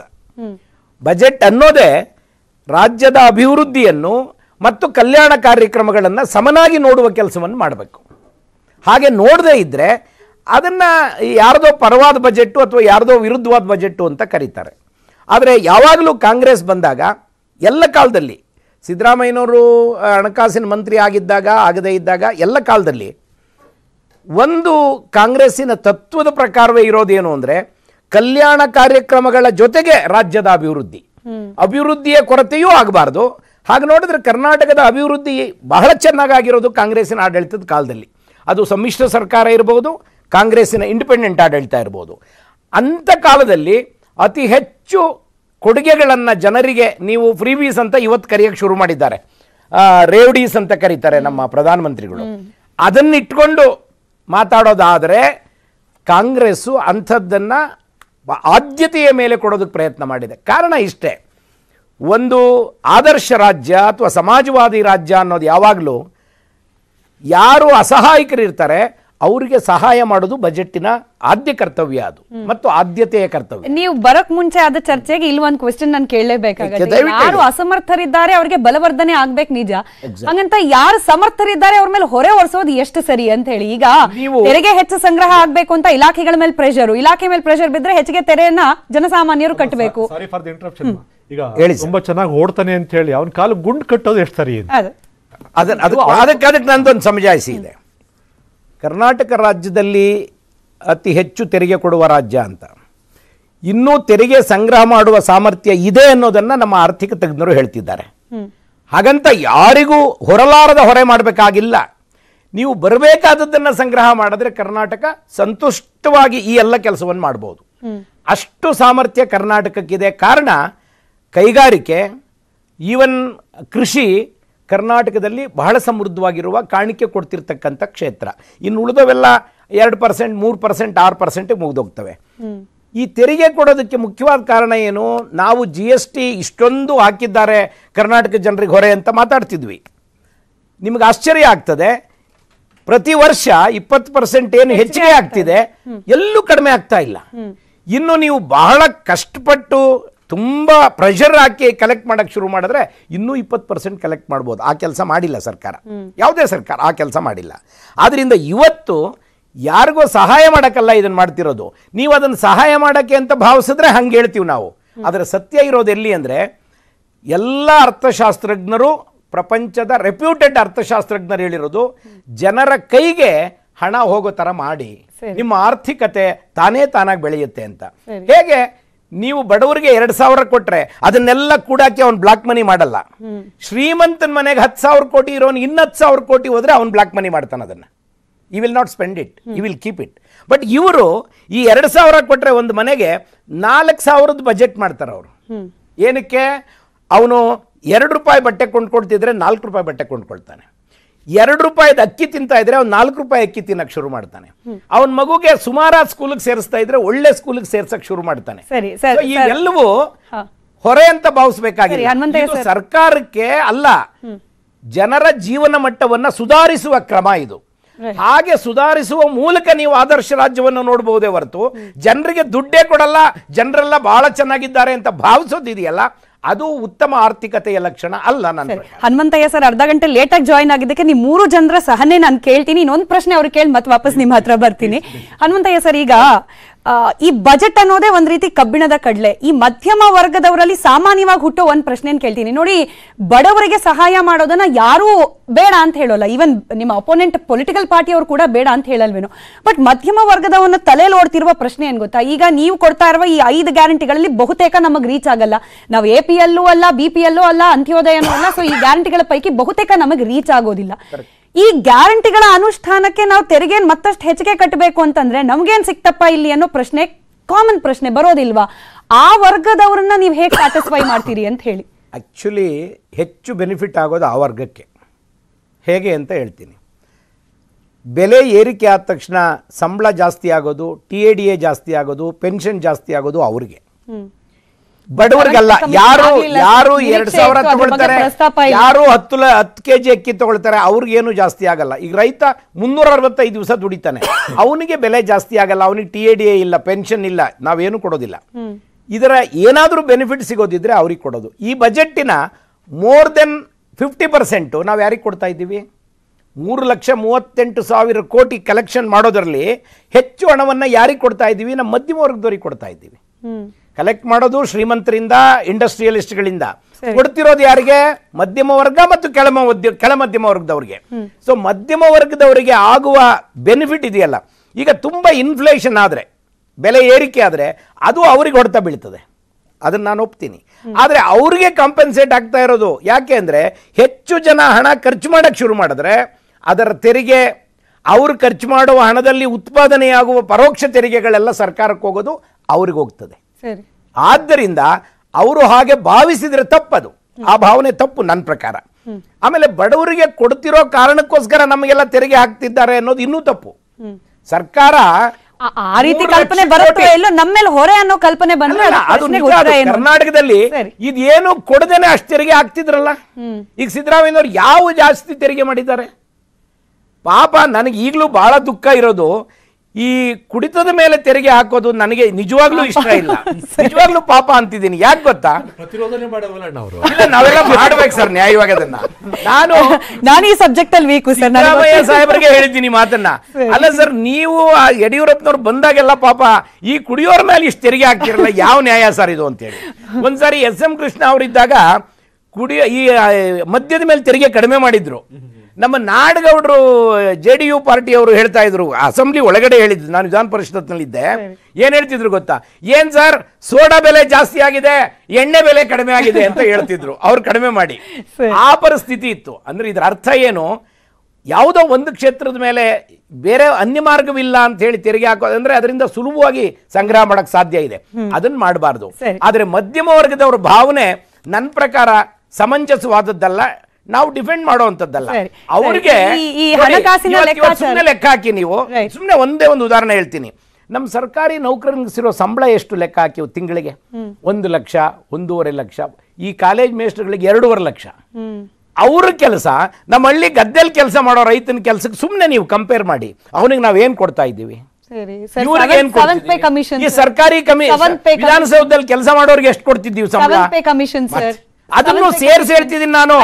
ನಿರೀಕ್ಷೆ ಇತ್ತು, ನಿರೀಕ್ಷೆಯಿಂದ ಅಕಸ್ಮಾತ್ ಕೊಡದೇ ಇದ್ರೆ ನನಗೇನು ಬೇಜಾರಾಗೋದಿಲ್ಲ. ಯಾಕೆ ಗೊತ್ತಾ ಬೇಜಾರಾಗೋದಿಲ್ಲ? ಯಾವುದೇ ಸಮಾಜದಲ್ಲಿ ಒಂದು ಸೊಸೈಟಿ ಒಳಗಡೆ ತುಂಬಾ ಇಂಬ್ಯಾಲೆನ್ಸ್ ಇರಬಾರದು. ಒಬ್ಬನ ಆದಾಯ 3 ಲಕ್ಷ, ಹಣಕಾಸಿನ ಲೆಕ್ಕಾಚಾರಕ್ಕೆ ಒಂದ್ ಸ್ವಲ್ಪ ಬ್ರೇಕ್ ಕೊಟ್ಬಿಟ್ಟು ಪೊಲಿಟಿಕಲ್ ಆಸ್ಪೆಕ್ಟ್ ಬಗ್ಗೆ ಗಮನ ಕೊಡೋಣ. ಕೇಶವ ಪ್ರಸಾದ್ ಸರ್, ಈಗ ಚುನಾವಣೆ, ಲೋಕಸಭಾ ಚುನಾವಣೆ ಸ್ವಲ್ಪನೇ ತಿಂಗಳು ಬಾಕಿ ಇರೋದು. ಸಿದ್ದರಾಮಯ್ಯ ಅವರು ಅದಕ್ಕೂ ಕೂಡ ಒಂದು ವೇದಿಕೆಯನ್ನ ಸೆಟ್ ಮಾಡ್ಕೊಂಡ್ರ. ನಿಮ್ಮ ಸರ್ಕಾರ ಜಾರಿಗೆ ತಂದಿದ್ದ ಒಂದಷ್ಟು ಯೋಜನೆಗಳಿಗೆ ಬ್ರೇಕ್ ಕೊಟ್ಬಿಟ್ಟು ಈ ಅಲ್ಪಸಂಖ್ಯಾತರಿಗೆ ಹಾಗೆ ಹಿಂದುಳಿದ ವರ್ಗಗಳಿಗೆ, ಎಸ್ಪೆಷಲಿ SC/ST ಸಮುದಾಯಕ್ಕೆ ಯೋಜನೆಗಳನ್ನ, ಅನುದಾನವನ್ನ ಹೆಚ್ಚಾಗಿ ಕೊಟ್ಟು ತಮಗ್ ಬೇಕಾದ ಗ್ರೌಂಡ್ ಅನ್ನ ಪ್ರಿಪೇರ್ ಮಾಡ್ಕೊಂಡ್ರ ಅಂತ ಹೇಳಿ. ನೋಡಿ, ಮೊದಲನೇದಾಗಿ ನಾನು ಕೆಲವು ಪ್ರಶ್ನೆಗಳಿಗೆ ಉತ್ತರ ಕೊಡಲೇಬೇಕು. ಇದು ರಾಜಕೀಯಕ್ಕೆ ಹೋಗೋಕ್ಕಿಂತ ಮುಂಚೆ 1995ರಿಂದ 2000 ತನಕ ಫೈನಾನ್ಸ್ ಮಿನಿಸ್ಟರ್ ಆಗಿದ್ದು ಸಿದ್ದರಾಮಯ್ಯನವರೇ. ಆಗ ರೆವಿನ್ಯೂ ಸರ್ಪ್ಲಸ್ 62 ಕೋಟಿ ಅವರು ಕೊಟ್ಟಿದ್ದು. ಆದರೆ ಅವ್ರು ಬಿಟ್ಟೋಗೋವಾಗ ಏನಾಯ್ತು ಗೊತ್ತೇನೋ, 2323 ಕೋಟಿ ಡಿಫಿಸಿಟ್ ಬಡ್ಜೆಟ್ ಕೊಟ್ಟೋದ್ರು. ಆಗ ಎಂತ ಪರಿಸ್ಥಿತಿ ಇತ್ತು ಅಂದ್ರೆ SM ಕೃಷ್ಣ ಬಂದಂತವರು ವೈಟ್ ಪೇಪರ್ ತಂದ್ರು. ವೈಟ್ ಪೇಪರ್ ತಂದು ಆರ್ಥಿಕ ಸ್ಥಿತಿ ತುಂಬಾ ಹದಗೆಟ್ಟಿದೆ ಕರ್ನಾಟಕದಲ್ಲಿ, ಕರ್ನಾಟಕದ ಆರ್ಥಿಕ ಸ್ಥಿತಿ ಹದಗೆಡೋದಕ್ಕೆ ಸಿದ್ದರಾಮಯ್ಯನವರೇ ಕಾರಣ, ಇವರು ಆರ್ಥಿಕವಾದಂತಹ ಶಿಸ್ತನ್ನ ಪಾಲಿಸಿಲ್ಲ ಅಂತ ಹೇಳಿ ತುಂಬಾ ದೊಡ್ಡ ಚರ್ಚೆ ಆಯ್ತು. ವಿಷಯವನ್ನ ಅಸೆಂಬ್ಲಿನಲ್ಲೂ ಮಂಡಳಿ, ಅದು ನಮ್ಮ ಸ್ನೇಹಿತರಿಗೆ ಗೊತ್ತಿಲ್ಲ ಅಂತ ಅನ್ಸುತ್ತೆ. ಹಾಗಾಗಿ ಸಿದ್ದರಾಮಯ್ಯನವರ ಟ್ರ್ಯಾಕ್ ರೆಕಾರ್ಡ್ ಅವ್ರು ಎಲ್ಲಾ ಸತಿನೂ ಮಂಡಿಸಿದ್ದಾರೆ ಅನ್ನೋದು ಬಿಟ್ರೆ ಅವ್ರು ತುಂಬಾ ಆರ್ಥಿಕವಾಗಿ ಪ್ರಬುದ್ಧರು, ತುಂಬಾ ಚೆನ್ನಾಗಿ ಅವ್ರನ್ನ ಹ್ಯಾಂಡಲ್ ಮಾಡ್ಬಿಡ್ತಾರೆ ಅಂತ ಅಲ್ಲ, ಆದ್ರೆ ಅದನ್ನ ಶೋಕೇಸ್ ಮಾಡುವಂತದ್ದು, ತೋರಿಸುವಂತದ್ದು ಇದೆಯಲ್ಲ, ಅದು ತುಂಬಾ ಚೆನ್ನಾಗಿ ಮಾಡ್ತಾರೆ. ಇಲ್ದ್ರೆ SM ಕೃಷ್ಣ ಅವ್ರು ವೈಟ್ ಪೇಪರ್ ತರುವಂತ ಅವಶ್ಯಕತೆ ಏನಿತ್ತು? 2323 ಕೋಟಿ ಅವ್ರಿಗೆ ಬಿಟ್ಕೊಟ್ಟಾಗಿದ್ದು 62.72 ಕೋಟಿನ ಅವ್ರಿಗೆ ಹಡಿಮಾಣದ ಮೇಲೆ ಇಟ್ಕೊಟ್ಟಿದ್ರು. ಕೇಶವ ಪ್ರಸಾದ್ ಸರ್, ನೀವು ಒಪ್ತೀರಿ ಗ್ರಹಿಕೆ ಅಂದ್ರೆ ಪರ್ಸ್ಪೆಕ್ಟಿವ್ ಬಿಲ್ಡ್ ಮಾಡೋದಿದೆಯಲ್ಲ ರಾಜಕೀಯ ಪಕ್ಷಗಳಿಗೆ ಅನಿವಾರ್ಯ ಅದು, ಆಯ್ತಾ? ನೀವು ಒಪ್ತಿರೋ ಬಿಡ್ತಿರೋ ಅನಿವಾರ್ಯ. ಈಗ ಹಿಸ್ಟ್ರಿ ಬಿಡೋಣ, ಪ್ರೆಸೆಂಟ್ ಬರೋಣ. ಈ ಬಜೆಟ್ ಮುಂದಿನ ಲೋಕಸಭಾ ಚುನಾವಣೆ, ಈ ಬಜೆಟ್ ನಿಮ್ಮ ಟಾಸ್ಕ್ ನ ಮತ್ತಷ್ಟು ಟೈಟ್ ಮಾಡ್ತಾ ಅಂತ ಹೇಳಿ? ಏನ್ ಹಾಗೇನಿಲ್ಲ. ಯಾಕೆ ಅಂತಂದ್ರೆ ಜನ ಲೋಕಸಭಾ ಚುನಾವಣೆಗಳನ್ನ ನೋಡುವಂತಹ ದೃಷ್ಟಿಕೋನವೇ ಬೇರೆ, ರಾಜ್ಯದ ಚುನಾವಣೆಗಳನ್ನ ನೋಡುವಂತಹ ದೃಷ್ಟಿಕೋನವೇ ಬೇರೆ. ರಾಷ್ಟ್ರೀಯ ಚುನಾವಣೆಗಳನ್ನ ನೋಡುವಾಗ ರಾಷ್ಟ್ರದ ಹಿತರಕ್ಷಣೆ, ರಾಷ್ಟ್ರದ ರಕ್ಷಣೆ, ಹಾಗೇನೆ ಆಂತರಿಕವಾದಂತಹ ಭದ್ರತೆಗಳಿಗೆ ಎಷ್ಟೆಲ್ಲ ಗಮನ ಕೊಟ್ಟಿದೆ ನರೇಂದ್ರ ಮೋದಿ ಅವರದು ಆ ಸರ್ಕಾರ ಅನ್ನುವಂಥದ್ದನ್ನೇ ನೋಡುತ್ತೆ. ಮತ್ತೆ ಇವತ್ತು ಅಂತಾರಾಷ್ಟ್ರೀಯ ಮಟ್ಟದಲ್ಲಿ ನರೇಂದ್ರ ಮೋದಿ ಅವರ ಸ್ಟ್ಯಾಂಡಿಂಗ್ ಇದೆಯಲ್ಲ, ಯಾರು ಕೂಡ ಮ್ಯಾಚ್ ಮಾಡಕ್ಕಾಗ್ತಾ ಇಲ್ಲ. ಪ್ರತಿಯೊಂದು ಬಾರಿನೂ ಅವ್ರನ್ನ ನಾವು ರೇಟಿಂಗ್ ತಗೊಂಡಾಗ ತುಂಬಾ ಮೇಲ್ಗಡೆ ಇರುವಂತಹ ರೇಟಿಂಗ್. ಮತ್ತೆ ಮೊನ್ನೆ ತಾನೇ ಫಾರಿನ್ ಮಿನಿಸ್ಟರ್ಗಳು ಮಧ್ಯದಲ್ಲಿ ಅವ್ರು ಮಾತನಾಡ್ತಾ ಇದ್ದಾಗ ಅಮೆರಿಕಾದ ಜಾಯ್ ಬಿಡನ್ ಅವ್ರಿಗೆ ಹೇಳ್ತಾರೆ, ನಿನ್ ಸಿಗ್ನೇಚರ್ಗಾಗಿ ಜನ ಮುಗಿ ಬೀಳ್ತಾ ಇದ್ರೆ ಟಿಕೆಟ್ಗೋಸ್ಕರ ನನ್ನನ್ನು ಕೇಳ್ತಾರೆ ಅಂತಾರೆ. ಆಸ್ಟ್ರೇಲಿಯಾದ ಚರಿಷ್ಮಾ ಕರ್ನಾಟಕದಲ್ಲಿ ವರ್ಕೌಟ್ ಆಗ್ಲಿಲ್ವಲ್ಲ? ಕರ್ನಾಟಕದಲ್ಲಿ ವರ್ಕೌಟ್ ಆಗುವಂತದ್ದಕ್ಕೆ ಎಲ್ಲಾ ಸಂದರ್ಭದಲ್ಲೂ ಎಲ್ಲಾ ಪರಿಸ್ಥಿತಿಗಳು ಒಂದೇ ಇರಬೇಕು ಅಂತಿಲ್ಲ. ಯಾಕಂದ್ರೆ ಜನ ವೋಟ್ ಹಾಕೋವಾಗ ನಾವು ಈ ಸ್ಥಳೀಯ ಚುನಾವಣೆಗಳಿಗೆ ವೋಟ್ ಹಾಕ್ತಾ ಇದೀವಿ ಅಂದ್ರೆ ಸ್ಥಾನೀಯವಾಗಿ ಕರ್ನಾಟಕದ ಚುನಾವಣೆಗೆ ವೋಟ್ ಹಾಕ್ತಾ ಇದೀವಿ ಅಂತ ನೋಡ್ಕೋತಾರೆ. ಹಾಗಾಗಿ ಪ್ರಧಾನಮಂತ್ರಿಯಾಗಿ ಬಂದು ಪ್ರಚಾರ ಮಾಡುವಂತದ್ದು ಅವ್ರ ಆದ್ಯ ಕರ್ತವ್ಯ. ಚುನಾವಣೆ ಸಣ್ಣದಾಗಿರ್ಬೋದು, ದೊಡ್ಡದಾಗಿರ್ಬೋದು, ಅದ್ರ ಔಟ್ಕಮ್ ಏನೇ ಆಗಬಹುದು. ಹಾಗಂತ ಹೇಳಿ ಅವ್ರು ತಮ್ಮ ರೆಸ್ಪಾನ್ಸಿಬಿಲಿಟಿಯನ್ನ ಎಲ್ಲರೂ ಸೇರಿ ನರೇಂದ್ರ ಮೋದಿ ಅವ್ರನ್ನ ಗೆಲ್ಸಿದ್ದಾರೆ ಅಂತ ಅಂದಾಗ ನರೇಂದ್ರ ಮೋದಿ ಅವರು ಒಬ್ಬೊಬ್ಬ MLA ಗೆಲ್ಲಿಸಬೇಕು, ನನ್ನ ಕರ್ತವ್ಯ ಇದೆ ಅಂತ ಬಂದ್ರು ಅಂದ್ರೆ ಅವರು ಸಣ್ಣ ಎಲೆಕ್ಷನ್ ಅಲ್ಲಿಗೆ ನಾನು ಹೋಗ್ಬಾರ್ದು, ಸೋತ್ಬಿಟ್ರೆ ನನ್ನ ಇಮೇಜ್ ಏನೋ ಆಗುತ್ತೆ, ಆ ಥರದ್ದು ಇಲ್ವೇ ಇಲ್ಲ. ಯಾಕೆಂದ್ರೆ ಅವರು ಪ್ರಧಾನಮಂತ್ರಿ ಆಗೋಕ್ಕಿಂತ ಮುಂಚೆನೂ ಪಕ್ಷದ ಒಬ್ಬ ನಿಷ್ಠಾವಂತ ಕಾರ್ಯಕರ್ತ, ರಾಷ್ಟ್ರೀಯ ಅಂತಾರಾಷ್ಟ್ರೀಯ ಸ್ತರದಲ್ಲಿ ಬೆಳೆದಿದ್ರೂ ಸಹ ಪಕ್ಷದ ನೆಲೆಯನ್ನ ಸೆಲೆಯನ್ನ ಎಂದೂ ಕೂಡ ಮರೆಯಲಾರದವರು. ಹಾಗಾಗಿ ಇವತ್ತು ಅಂತಾರಾಷ್ಟ್ರೀಯ ಮಟ್ಟದಲ್ಲಿ ನಮ್ಗೆ ಇಷ್ಟೊಳ್ಳೆ ಹೆಸರಿದೆ. ಪಪುವಾ ನ್ಯೂ ಗಿನಿಯಾದ ಪ್ರೆಸಿಡೆಂಟ್ ಅವ್ರ ಕಾಲಿಗೆ ಬೀಳುವಂತಹ ಒಂದು ಸನ್ನಿವೇಶ ಆಗುತ್ತೆ ಅಂದ್ರೆ ಮೋದಿ ಚರಿಷ್ಮಾನೇ ವರ್ಕೌಟ್ ಆಗುತ್ತೆ. ಸಿದ್ದರಾಮಯ್ಯ ನಾನು ಹೇಳುವಂತದ್ದು ಟ್ಯಾಕ್ಟಿಕ್ಸ್ ಏನೂ ನಡೆಯಲ್ಲ. ಜನ ಇಲ್ಲಿ ರಾಷ್ಟ್ರೀಯತೆನ ಗಮನಿಸ್ತಾರೆ ಹೊರತು ಬೇರೆ ಯಾವುದು ನಗಣ್ಯ ಸಂಗತಿ ಆಗೋಗುತ್ತೆ. ಹಾಗಾಗಿ ರಾಷ್ಟ್ರೀಯತೆ ಬಂತ ಅಂದಾಗ ನಮ್ಮ ದೇಶ ಪರಮೋಚ್ಚ, ಅದಕ್ಕಾಗಿ ನಾವು ಕೊಡ್ಲೇಬೇಕು ಮತ ನರೇಂದ್ರ ಮೋದಿ ಮುಂದೆ. ಇನ್ಯಾರು ಕೂಡ ಈ ದೇಶ ರಕ್ಷಣೆಗೆ ಸಾಧ್ಯ ಇಲ್ಲ. ಯಾಕೆಂದ್ರೆ ಇವರೆಲ್ಲರೂ ಒಗ್ಗಟ್ಟಾಗಿ ಬಂದ್ರು ಕೂಡ ಪ್ರಧಾನಮಂತ್ರಿ ಯಾರಾಗ್ತಾರೆ, ಆಮೇಲೆ ಜಗಳ ತಗೋತಾರೆ. ಈಗೆಲ್ಲರೂ ಕೂಡ ನರೇಂದ್ರ ಮೋದಿಯನ್ನ ಸೋಲಿಸಬೇಕು ಅನ್ನುವಂತ ಒಂದೇ ಒಂದು ಪ್ಲಾಂಕ್ ಮೇಲೆ ಬಂದಿದ್ದಾರೆ. ಆಮೇಲೆ ಏನಾಗುತ್ತೆ, ಬಂದ ಮೇಲೆ ಮತ್ತೆ ಕಚ್ಚಾಟ ಶುರು ಆಗುತ್ತೆ. ಈಗ ಇವರೆಲ್ಲರಿಗೂ ಕೂಡ ನರೇಂದ್ರ ಮೋದಿಯನ್ನ ಡಿಸ್ಲಾಡ್ಜ್ ಮಾಡಬೇಕು ಅನ್ನುವಂಥದ್ದು ಒಂದು ಅಜೆಂಡಾ ಬಿಟ್ರೆ ಭಾರತವನ್ನ ಹೇಗ್ ತಗೊಂಡು ಹೋಗ್ಬೇಕು, ಹೇಗ್ ಕಟ್ಟಬೇಕು, 9 ವರ್ಷದಲ್ಲಿ ಏನೇನೆಲ್ಲ ಸಾಧನೆ ಆಗಿದೆ, ತುಂಬಾ ದೊಡ್ಡ ಸಾಧನೆಗಳಾಗಿದೆ. ಅದನ್ನ ಹೇಳ್ತಾ ಹೋಯ್ತು ಅಂತಂದ್ರೆ ಇನ್ನೊಂದು ದೊಡ್ಡ ಚರ್ಚೆಗೆ ನಾನು ಭಾಗವಹಿಸಬೇಕಾಗುತ್ತೆ. ಹಾಗಾಗಿ ಮುಂದಿನ ಚುನಾವಣೆಗೆ, ಪಾರ್ಲಿಮೆಂಟರಿ ಚುನಾವಣೆ ಮೇಲೆ ಈ ಒಂದು ಬಜೆಟ್ ಆಗ್ಲಿ, ಈ ಒಂದು ಗೆಲುವಾಗ್ಲಿ ಯಾವುದೇ ರೀತಿಯ ಪರಿಣಾಮವನ್ನ ಬೀರಲ್ಲ. ಸರಿ, ಈಗ ಸಾಮಾನ್ಯ ಜನರ ನಿರೀಕ್ಷೆ ಏನು, ನಮ್ಮ ಮನೆಗೆ ನನ್ನ ಕೈಗೆ ಏನ್ ಸಿಕ್ತು ಅಂತ ಸಿದ್ದರಾಮಯ್ಯ ಅವರು ಹೇಳ್ತಾರೆ. ಒಂದು ಕುಟುಂಬಕ್ಕೆ ಒಂದು ತಿಂಗಳಿಗೆ ಸರಿಸುಮಾರು 4ರಿಂದ 5 ಸಾವಿರ, ಒಂದು ವರ್ಷಕ್ಕೆ ನಾವು ಗಮನ ಕೊಟ್ರೆ 45ರಿಂದ 60 ಸಾವಿರದಷ್ಟು ಹಣ ಉಳಿತಾಯ ಮಾಡುತ್ತೆ ಗ್ಯಾರಂಟಿ ಯೋಜನೆಗಳು. ಪರಿಣಾಮ ಬೀರೋದಿಲ್ವಾ ಜನರ ಮನಸ್ಥಿತಿ ಮೇಲೆ, ಅವರ ಆಲೋಚನಾ ಪ್ರಕ್ರಿಯೆ ಮೇಲೆ? ಇದರ ಜೊತೆಗೆ ಸಾಮಾಜಿಕ ನ್ಯಾಯ ಅನ್ನೋ ಕಾನ್ಸೆಪ್ಟ್ ನ ಅಡಿಯಲ್ಲಿ SC/ST ಸಮುದಾಯಕ್ಕೆ ಒಂದಷ್ಟು ವಿಶಿಷ್ಟವಾದ ಯೋಜನೆಗಳನ್ನ ಜಾರಿಗೆ ತರೋ ಪ್ರಯತ್ನ ಆಗಿರೋದು. ಇದು ಸಾಮಾಜಿಕವಾಗಿ ಹಾಗೆ ಮುಂದೆ ನಡೆಯಲಿರುವ ಚುನಾವಣೆಗಳ ಮೇಲೆ, ಆ ಒಂದು ಸಮುದಾಯದ ಮತದಾರರ ಮನಸ್ಥಿತಿ ಮೇಲೆ ಯಾವ ರೀತಿ ಪರಿಣಾಮ ಬೀರುತ್ತೆ? ಚರ್ಚೆ ಮುಂದುವರಿಸೋಣ ಚಿಕ್ಕ ಬ್ರೇಕ್ನ ನಂತರ. To the point. Welcome back. Krishnaraj sir, ಇವಾಗ ಯೂನಿವರ್ಸಲ್ ಬೇಸಿಕ್ ಇನ್ಕಮ್ ಅಂತ ಹೇಳಿ ದೇಶದಲ್ಲೇ ಒಂದು ವಿಭಿನ್ನ ಪರಿಕಲ್ಪನೆ ಇದು ಅಂತ ಹೇಳ್ತಾರೆ ಸಿದ್ದರಾಮಯ್ಯ ಅವರು ಬಜೆಟ್ನ ಪ್ರಾರಂಭಿಕ ಹಂತದಲ್ಲೇ. ಒಂದು ಮನೆಗೆ 4ರಿಂದ 5 ಸಾವಿರ ರೂಪಾಯಿ ಉಳಿತಾಯ, ವಾರ್ಷಿಕವಾಗಿ ನಾವು ಗಮನ ಹರಿಸೋದಾದ್ರೆ 45ರಿಂದ 60 ಸಾವಿರ. Sir, it's a huge amount. ನೀವೇನೇ ಹೇಳಿ, ನಿಜವಾಗ್ಲೂ ಕೂಡ ಅವ್ರು ಹೇಳ್ದಾಗೇನೆ ಕೈಯಲ್ಲಿ ಉಳಿದು ಬಿಟ್ರೆ ಹಣ ಜನ ನೆನ್ಪಿಟ್ಕೊಳ್ತಾರೆ, ಮೇ ಬಿ ಫಾರ್ ಜನರೇಷನ್ಸ್. ಆಗತ್ತಾ ಅನುಷ್ಠಾನ ಅನ್ನೋದೇ ಪ್ರಶ್ನೆ. ಕಾಂಪ್ಲಿಕೇಶನ್ಸ್ ಇಲ್ವಾ ಅನುಷ್ಠಾನದಲ್ಲಿ ಅಂತ?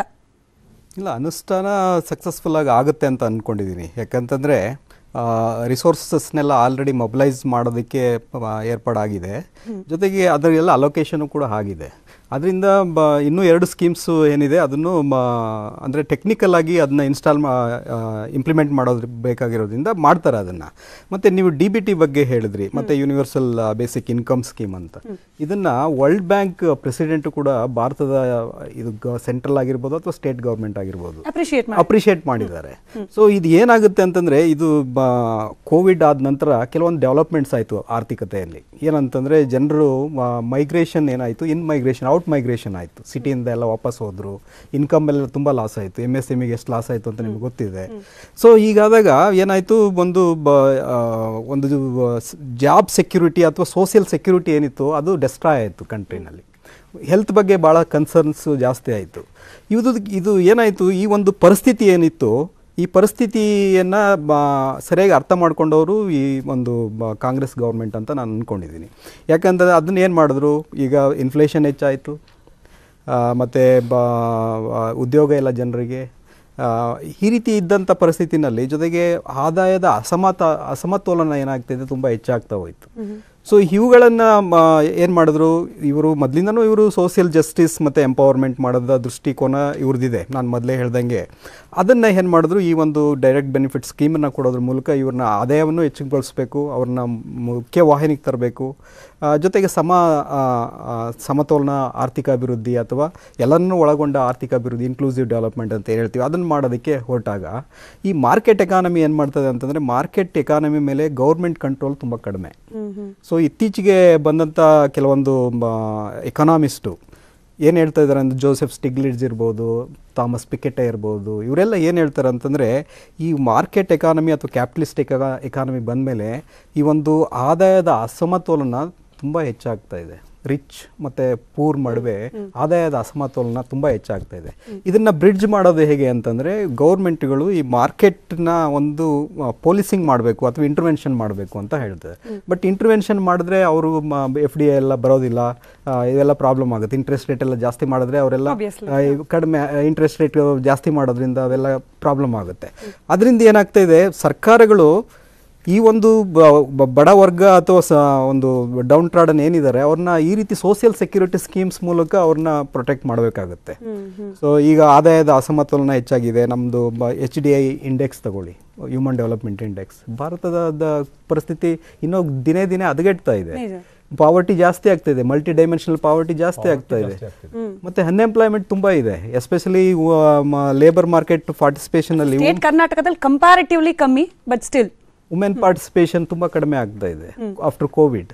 ಸೊ ಇವೆಲ್ಲ ದೃಷ್ಟಿಕೋನದಲ್ಲಿ ನೋಡಿದಾಗ ಈ ಡೈರೆಕ್ಟ್ ಬೆನಿಫಿಟ್ ಸ್ಕೀಮ್ಸು ಇವರಿಗೆ ಒಂದು ಆಶಾದಾಯಕ ಬದುಕನ್ನು ಕಲ್ಪಿಸ್ಕೊಡ್ಲಿಕ್ಕೆ, ಮತ್ತು ಸಾಮಾಜಿಕ ಒಂದು ಭದ್ರತೆಯನ್ನು ಕಲ್ಪಿಸ್ಕೊಡ್ಲಿಕ್ಕೆ, ಒಂದು ಸೊಸೈಟಿನ ಸಮತೋಲನದ ಸೊಸೈಟಿ ಅಥವಾ ಸಮ ಆರ್ಥಿಕ ಅಭಿವೃದ್ಧಿ, ಇನ್ಕ್ಲೂಸಿವ್ ಡೆವಲಪ್ಮೆಂಟ್ ಮಾಡಲಿಕ್ಕೆ ಭಾಳ ಹೆಲ್ಪ್ ಆಗುತ್ತೆ. ಓಕೆ ಸರ್, ಇವಾಗ ಇನ್ಕ್ಲೂಸಿವ್ ಅಂದ್ರು, ಸೋಷಿಯಲ್ ಜಸ್ಟಿಸ್ ಅಂತಂದ್ರು, ಅದೇ ವಿಚಾರ ಇವಾಗ ನೀವು ಗಮನಿಸಿದ್ರು ಎಲ್ಲೋ ಸೋಷಿಯಲ್ ಮೀಡಿಯಾದಲ್ಲಿ ಸಿಕ್ಕಾಪಟ್ಟೆ ಚರ್ಚೆಗೆ ಒಳಪಡ್ತಾ ಇದೆ. ಎಸ್ಪೆಷಲಿ ಈ ಸೋಷಿಯಲ್ ಜಸ್ಟಿಸ್ ಅನ್ನೋ ಆ ಒಂದು ಟ್ಯಾಗ್ ಲೈನ್ ಅಡಿಯಲ್ಲಿ SC/ST ಸಮುದಾಯಕ್ಕೆ ನೀಡಿರುವ ಒಂದಷ್ಟು ಯೋಜನೆ ಅನುದಾನಗಳು, ಅಲ್ಪಸಂಖ್ಯಾತರಿಗೆ ನೀಡಿರುವ ಒಂದಷ್ಟು ಯೋಜನೆಗಳು. ಸರ್ ಸ್ಪೆಸಿಫಿಕಲಿ ಇದು ಯಾಕೆ ಕೇಳ್ತಿದ್ದೀನಿ ಅಂತಂದ್ರೆ, ಕಾಂಗ್ರೆಸ್ ಇದನ್ನ ವೋಟ್ ಬ್ಯಾಂಕ್ ಭದ್ರಾ ಮಾಡ್ಕೊಳ್ಬೇಕು ಅನ್ನೋ ದೃಷ್ಟಿಯಿಂದ ಮಾಡ್ತಾ ಇಲ್ಲೋ ಗೊತ್ತಿಲ್ಲ. ಇನ್ ಕೇಸ್ ಅದೇನಾದ್ರೂ ಆ ನಿಟ್ಟಿನಲ್ಲಿ ಹೆಲ್ಪ್ಫುಲ್ ಆದ್ರೆ ಎಫೆಕ್ಟ್ ಆಗೋದು ನಿಮ್ಮ ಪಕ್ಷಕ್ಕೇನೆ ಸರ್? ಅಲ್ಲ ಖಂಡಿತ. ನಾನು ಸಾರಿ, 2 ರಾಷ್ಟ್ರೀಯ ಪಕ್ಷಗಳು ನಾಯಕರು ಇಲ್ಲಿದ್ದೀರಿ, ಭಾಳಷ್ಟು ಗೌರವ ಇದೆ ಅವ್ರಗಳ ಬಗ್ಗೆ. ಈಗ ನೋಡಿ, 2 ರಾಷ್ಟ್ರೀಯ ಪಕ್ಷದ ನಾಯಕರಲ್ಲಿ ನಾನು ಇದನ್ನು ಗಮನಿಸ್ತಾನೆ ಇದ್ದೀನಿ. ಒಬ್ಬರು ಒಂದು ವರ್ಗವನ್ನು ಓಲೈಸ್ತಾರೆ, ಇನ್ನೊಬ್ಬರು ಇನ್ನೊಂದು ವರ್ಗವನ್ನು ಓಲೈಸ್ತಾರೆ, ಅದಕ್ಕೆ ಪೂರಕವಾಗಿ ಕಾರ್ಯಕ್ರಮಗಳನ್ನ ರೂಪಿಸ್ತಾರೆ. ಇದು ನಮಗೆ ಅಭಿವೃದ್ಧಿಗೆ ಮಾರಕ, ಪೂರಕ ಅಲ್ಲ. ಈಗ ನನಗೆ ಸರ್ ಒಂದು ಮಾತು ಹೇಳ್ತಿದ್ರು, ಹನುಮಂತಯ್ಯ ಸರ್ ಒಂದು ಮಾತು ಹೇಳ್ತಿದ್ರು, ಏನು ಜೀವನ ಮಟ್ಟವನ್ನು ಸುಧಾರಿಸಲಿಕ್ಕೆ ಇವೆಲ್ಲ ಪೂರಕವಾಗುತ್ತೆ ಅಂತ. ಖಂಡಿತ ಒಂದು 2 ವಿಷಯದಲ್ಲಿ ಅವ್ರನ್ನ ಒಪ್ಕೊತೀನಿ. ಒಂದೇನು, ನಮ್ಮ ರಾಜ್ಯದಲ್ಲಿ ಸಂಪತ್ಭರಿತವಾಗಿದೆ ನಮ್ಮ ರಾಜ್ಯ ಅಂತಕ್ಕಂಥದ್ದು. ಅದನ್ನು ಸನ್ಮಾನ್ಯ ಕುಮಾರಸ್ವಾಮಿ ಅವರು ಹೇಳಿದ್ರು. ಕ್ರೋಢೀಕರಣ ಮಾಡೋ ನಿಟ್ಟಲ್ಲಿ ನಮ್ಮಲ್ಲಿ ಮ್ಯಾನೇಜ್ಮೆಂಟ್ ಇದೆಯಲ್ಲ, ಕ್ರೋಢೀಕರಣದ ವ್ಯವಸ್ಥೆಯಲ್ಲಿ ನಾವು ಎಳುತ್ತಿರುವ ಹೊರತು ಸಂಪನ್ಮೂಲದ ಕೊರತೆ ಇಲ್ಲ ಅಂತ ಕುಮಾರಸ್ವಾಮಿ ಅವರು ಪದೇ ಪದೇ ಹೇಳ್ತಿದ್ದಾರೆ. ಅದನ್ನು ಸಾಬೀತು ಮಾಡಿ ತೋರಿಸಿದ್ರು. ಇಂದಿನ ಕಾಂಗ್ರೆಸ್ ಸರ್ಕಾರದ ಎಲ್ಲ ಯೋಜನೆಗಳನ್ನು ಮುಂದುವರಿಸಿ 25,000 ಕೋಟಿ ಸಾಲವನ್ನು ಮನ್ನಾ ಮಾಡ್ತಕ್ಕಂಥದ್ದು ಸಾಮಾನ್ಯ ವಿಷಯ ಆಗಿರಲಿಲ್ಲ. ಸಮ್ಮಿಶ್ರ ಸರ್ಕಾರದ ಮಾಡಿ ತೋರಿಸಿದ್ರು. ಈಗ ಆ ಮಟ್ಟಕ್ಕೆ ಸರ್ ಅವರನ್ನು ನಾನು ಒಪ್ತೀನಿ. ಆದರೆ ಒಂದು ಜೀವನ ಮಟ್ಟವನ್ನು ಸುಧಾರಿಸೋದೇ ಉದ್ದೇಶ ಆಗಿದ್ರೆ, ನಿಮ್ಮ ಕಾರ್ಯಕ್ರಮಗಳಲ್ಲಿ ಅದು ದೊಡ್ಡ ಉದ್ದೇಶ ಅನ್ನೋಗಿದ್ರೆ, ಒಬ್ಬ ಬಡವ 50 ಯೂನಿಟ್ ಯೂಸ್ ಮಾಡಿದ್ರೆ ಅವನಿಗೆ ನೀವು 10% ಸೇರಿಸ್ಕೊಟ್ರೆ 55 ಯೂನಿಟ್ ಕೊಡ್ತೀರಿ. ಯಾಕೆ 200 ಯೂನಿಟ್ ಕೊಡಲ್ಲ? ತಣ್ಣೀರು ಸ್ನಾನ ಮಾಡ್ತಿದ್ದವನು ಒಂದು ಕಾಯಲ್ ಹಾಕೋತಾನೋ ಅಥವಾ ಒಂದು ಗೀಸರ್ ತಗೋತಾನೋ, ಕೊಡಿ 200 ಯೂನಿಟ್ ಯಾಕೆ ಕೊಡ್ಲಿಲ್ಲ? ಸರ್, ಅದನ್ನ ಆ ಯೋಜನೆ ಘೋಷಣೆ ಮಾಡುವಾಗಲೇ ಹೇಳಿದ್ರು ಮಿಸ್ಯುಟಿಲೈಸ್ ಆಗಬಾರ್ದು. ಇಲ್ಲ ಸುಳ್ಳು. ಅದಲ್ವೇ ಅಲ್ಲ ಪ್ರಶ್ನೆ.